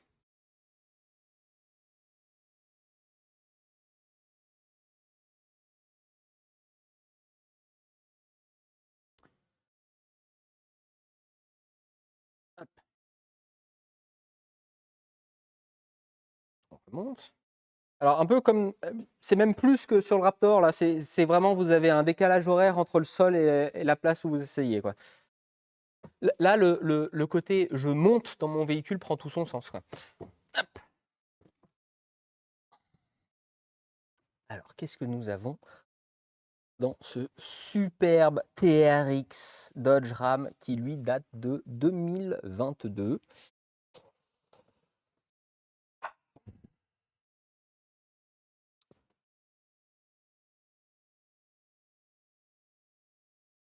Ça m'embête ça m'embête. Alors est-ce que je peux allumer une lumière? Voilà. Ça m'embête de vous le dire, mais on voit que ça fait des progrès avec les années, quoi, par rapport au Raptor. Alors là, on est avec le 4 portes, donc forcément, vous avez quand même beaucoup plus de place, hein, derrière. Il y a des appartements parisiens qui ont moins de place que l'habitacle de ce véhicule. Et c'est terrible à dire parce que c'est vrai. Comme vous voyez et comme je vous disais, en fait, le véhicule donc, est homologué 4 places. C'est-à-dire que la ceinture à l'arrière, au centre, a été retirée et vous avez donc l'option qu'on peut retrouver dans plein de voitures, de fait de baisser le siège pour mettre vos. Alors, je ne sais pas si on peut appeler ça des porte-gobelets vu la taille, mais vos jerrycans qui peut être donc utilisé plus facilement. Et là, vraiment le truc, mais tout est too much, quoi. Tout est too much. Ouais, sérieusement, quoi. Tout est exagéré. Alors, il y a du faux carbone partout, mais ah, quoi que c'est peut-être du. Je sais pas si. Non, c'est du faux carbone. Ah, ah, c'est du vrai, c'est du faux. J'arrive pas à savoir. Il y a un truc que je trouve un peu cool, par contre. C'est que certes, on a un immense écran. Je sais que ça va faire débat, je sais qu'on va tous être pas forcément d'accord, mais vous avez des putains de boutons physiques. J'aime beaucoup, par exemple, j'ai beaucoup aimé la Tesla sur plein d'aspects, d'accord? Avoir un bouton physique quand tu conduis, dans plein de cas, je trouve ça quand même beaucoup plus facile et sécurisant que du tactile. Parce que le tactile, ça a l'air con, mais tu es obligé de regarder à l'endroit où tu appuies, tandis que le bouton physique, tu le sens sous tes doigts et au bout d'un moment, tu sais exactement si tu es en train d'appuyer sur le bon ou pas. Et surtout, tu sais si tu es en train d'appuyer ou pas. Donc le côté, on est quand même après les années 2020 et on a des putains de boutons physiques, formidable. Autre truc positif du bouton physique, c'est quand ton écran il claque, bah, tu continues à pouvoir utiliser ta voiture. Alors, sachez en tout cas que, a priori, on serait en train de se rediriger de nouveau vers des véhicules avec plus de boutons physiques parce que, par exemple, sur les crash tests en Europe pour les homologations, ça va devenir plus exigeant d'avoir des boutons physiques pour avoir une meilleure note. Donc je pense que les constructeurs vont s'y remettre. On verra si le temps nous donne raison. Qu'est-ce qu'on peut retrouver donc dans ce Dodge Ram TRX? Alors déjà plusieurs choses. Il y a de quoi charger une armée de téléphones. Parce que ici, donc, on a 4 chargeurs. Mais si on va derrière là, et je vais regarder avec le retour, je viens de faire tomber mon téléphone, super. Le retour, on a aussi de quoi charger une armée. On a même de quoi brancher une prise. Si un instant, je fais tomber. Ah bah tiens. Ah, ah bah, incroyable, regardez, je fais tomber mon téléphone, il y a un rangement ici, là. Juste là, à l'endroit où tu fais tomber tes trucs d'habitude, ils l'ont transformé en rangement, pas con ça. On a toujours des compteurs analogiques. Vous allez voir après quand je le rallumerai en essayant de ne pas le faire biper dans tous les sens. Un écran un peu comme dans le Raptor, mais ce coup-là un peu plus avec de la couleur plus digitale, plus numérique. On retrouve ici notre fameux système de remorque qui sert à strictement rien chez nous, mais vu que là-bas il est aussi utilisé pour tracter, ils les ont mis. On a nos boutons auxiliaires qu'on retrouvait dans le Raptor, parce qu'apparemment, c'est devenu une norme sur les véhicules un peu too much de venir mettre ces boutons auxiliaires qui vous permettent de rajouter des lampes de LED ou des phares de recul, par exemple. Un peu pratique, ça, je pense. Quand tu recules au milieu de la pampa, tu seras content.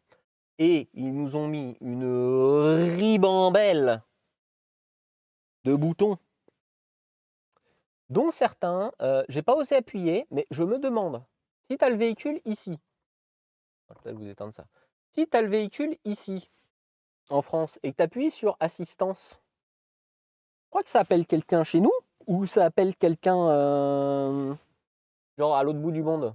Le SOS, à la limite, peut-être que tu peux le connecter facilement, parce que maintenant, ça appelle les pompiers automatiquement en cas de crash dans certaines voitures ou autres. Mais là, celui-là, là, il fait quoi, en fait? C'est testé pour savoir. Alors, on m'a très gentiment prêté le véhicule. Je vais essayer de pas trop faire le con avec, parce que sinon, ça va peut-être pas le se mettre. C'est vrai que...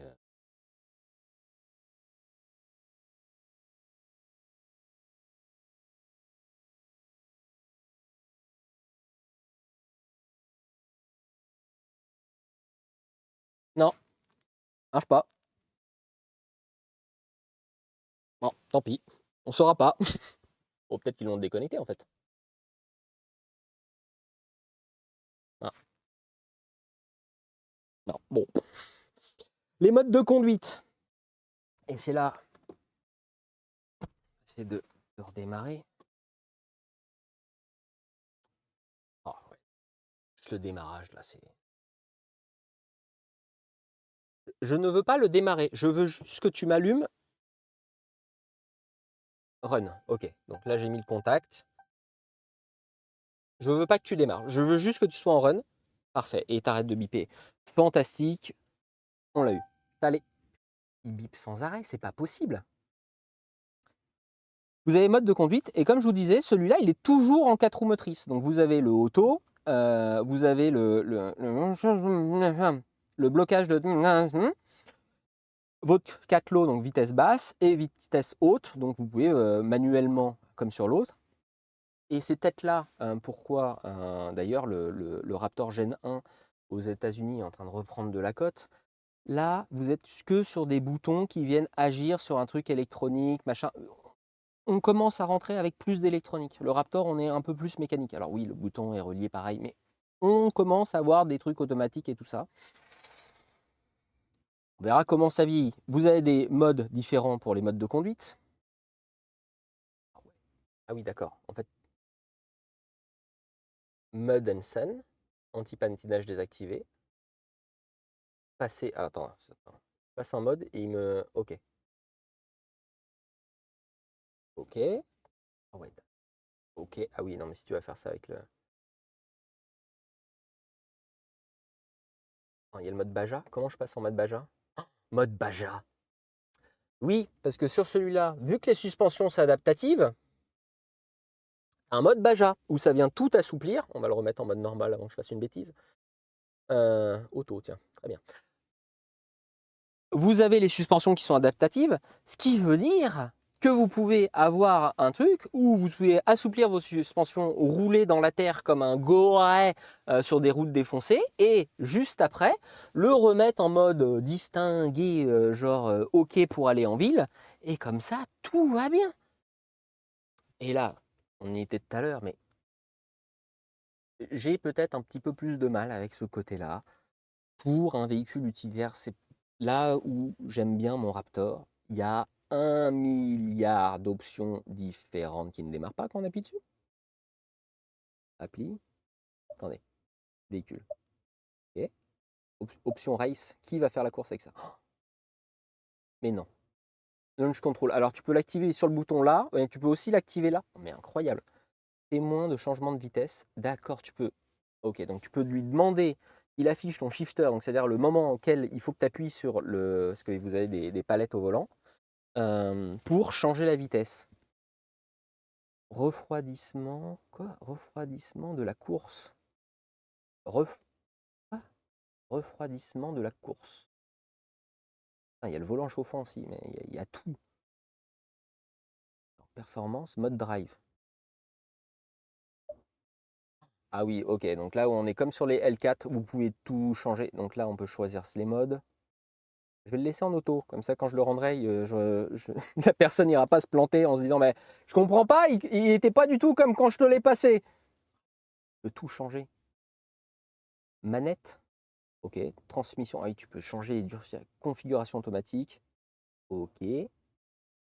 Performance. Option course. Non, ça, c'est ce qu'on a fait tout à l'heure. Performance page.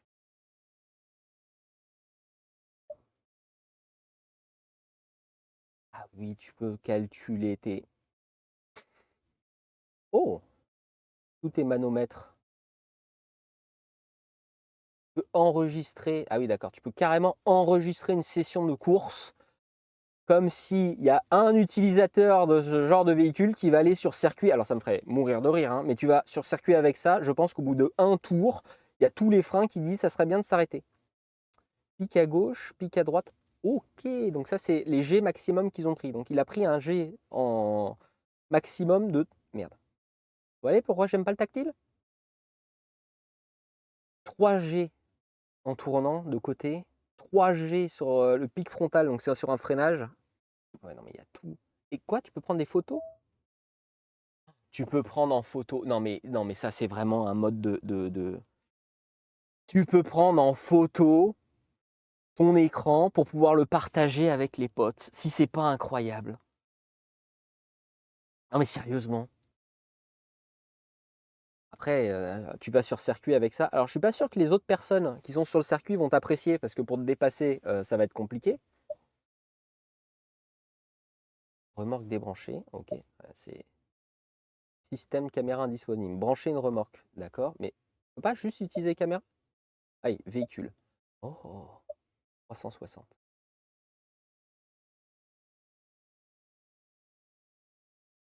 Ah oui, d'accord. Il y a vraiment, genre, il y a tout.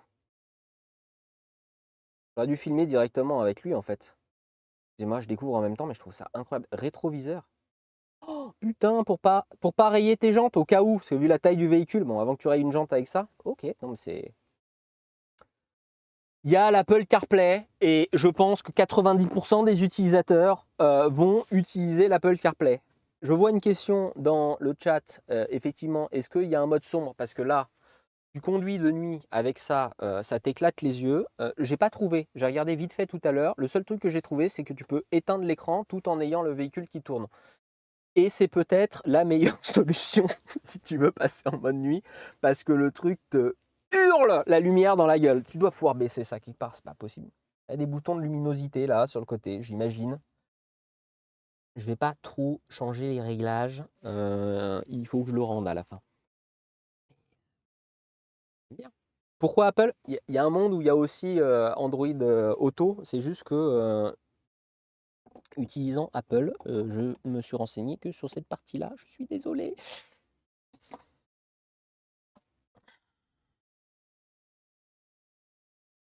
Voilà, il est là.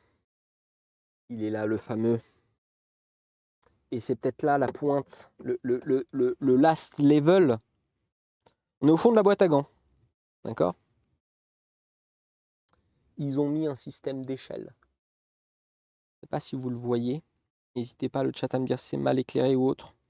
Et il y a un système d'échelle où vous voyez la taille d'un T-Rex par rapport à un Raptor, par rapport à un T-Rex. Le véhicule par rapport à un humain derrière. Ah, ici aussi, tu as une prise de vin d'ailleurs. Sincèrement, était-ce bien nécessaire?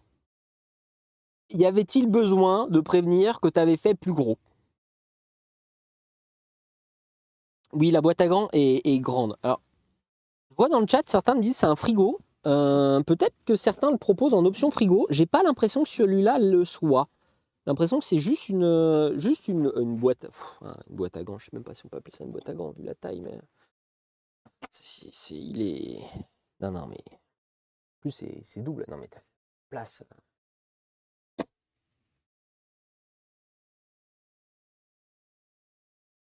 Non, il est cool. Il y a un régulateur. Il y a tout. En fait, et tu vois qu'ils ont fait plus attention quand même aux finitions.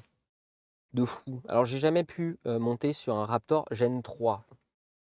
Gen 2, certes, ils sont un peu mieux que les Raptor Gen 1, mais jamais pu voir les Gen 3 au niveau de la finition. Casse les couilles qui sonnent sans arrêt, ça par contre, c'est insupportable. Mais là, on est sur des points où ils ont fait plus de détails. Ça a l'air con, mais...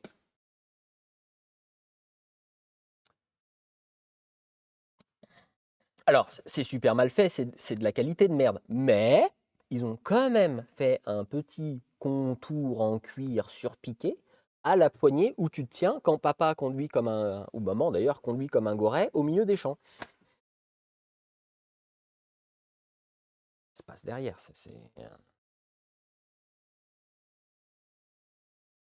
Ouais, je l'aime très fort, hein. Je l'aime très fort. Après, on parlera de la différence de cote. Je l'aime très fort, mais bon. Petit dernier truc.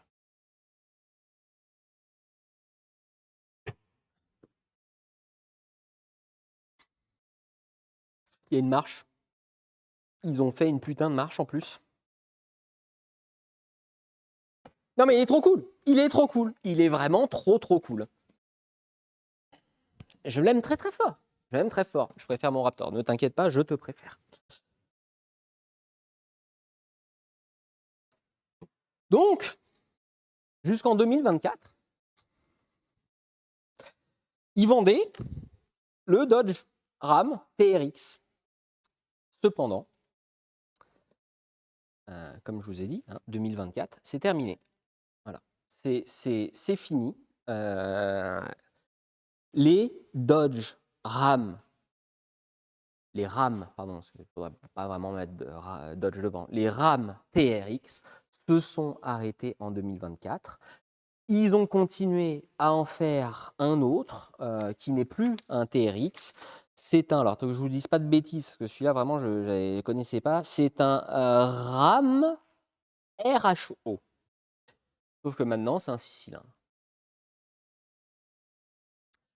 Quand Dodge a sorti ça, Ford s'est dit, je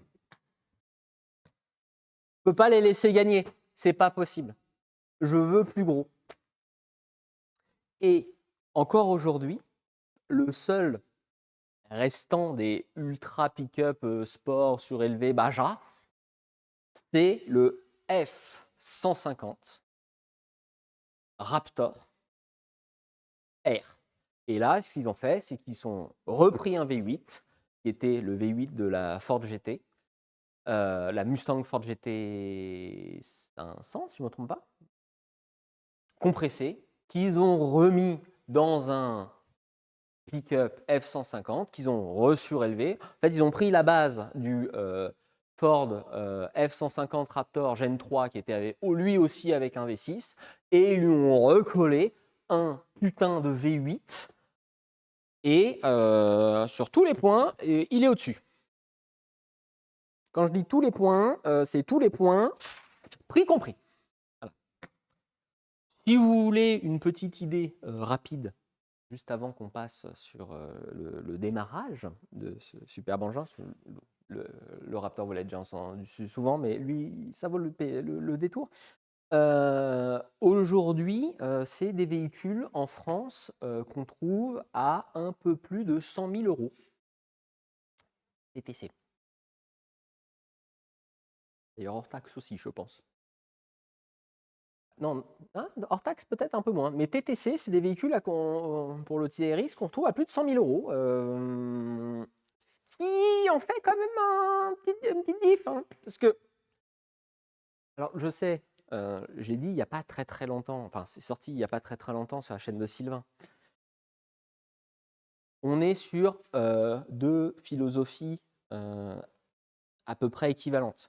Certes, lui est beaucoup plus performant, va vous donner beaucoup plus de confort à l'intérieur et d'accessoires, genre le volant chauffant, il n'y a pas, mais dans le Raptor, vous allez avoir beaucoup plus de modernité et tout ça.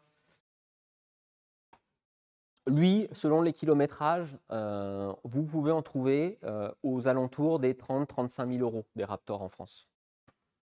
Ceux-là, compliqué de les trouver en dessous de 100 000 euros. Alors certes, si vous êtes une société, vous récupérez la TVA, vous n'avez pas à payer les taxes dessus, tout ça, je comprends tout à fait que ce soit le véhicule parfait.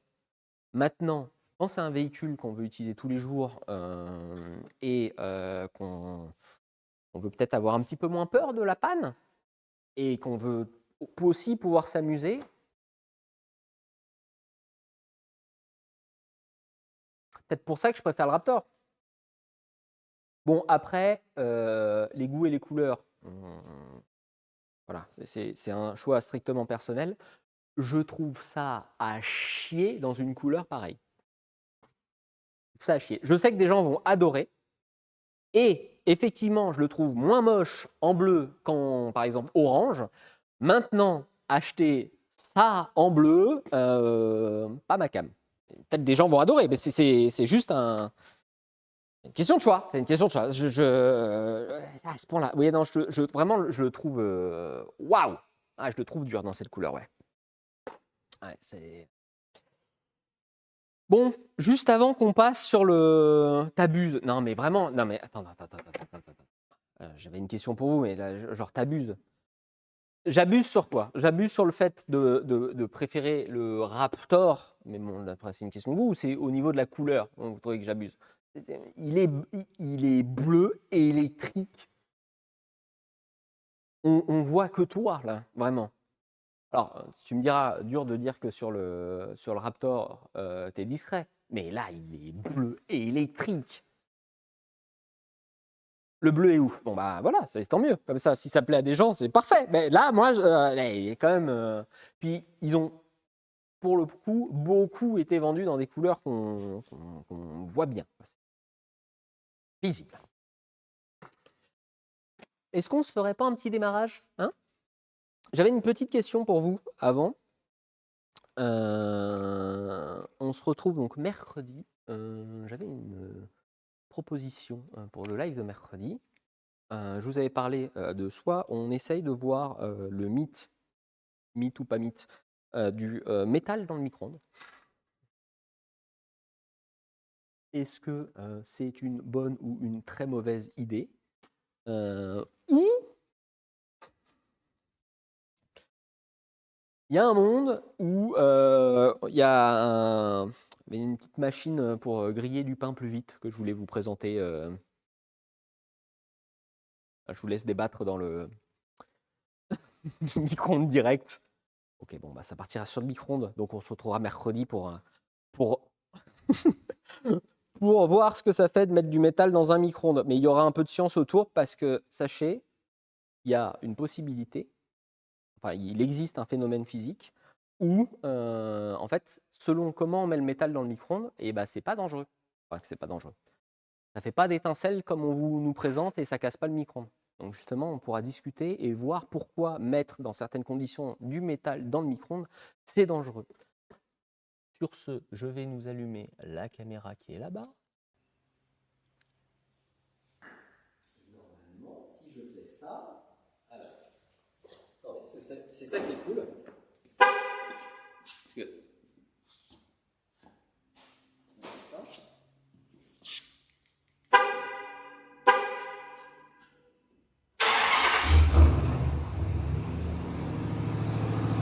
c'est un peu cool quand même.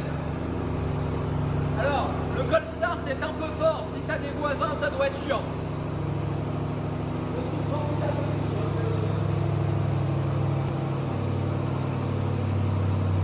Non mais si je suis honnête, hein, c'est juste parce que j'ai pas le budget que je préfère le Raptor. Sur ce, merci à tous de m'avoir suivi. On se retrouve mercredi 19h pour un nouveau live autour du qu'est-ce que ça fait de mettre du métal dans un micro-ondes. J'espère que ce live vous a plu. Merci à tous ceux qui m'ont suivi. Merci aux nouveaux subs, merci aux nouveaux followers. Et sur ce, je vous souhaite une excellente semaine à mercredi 19h. Mot de la fin, à poule.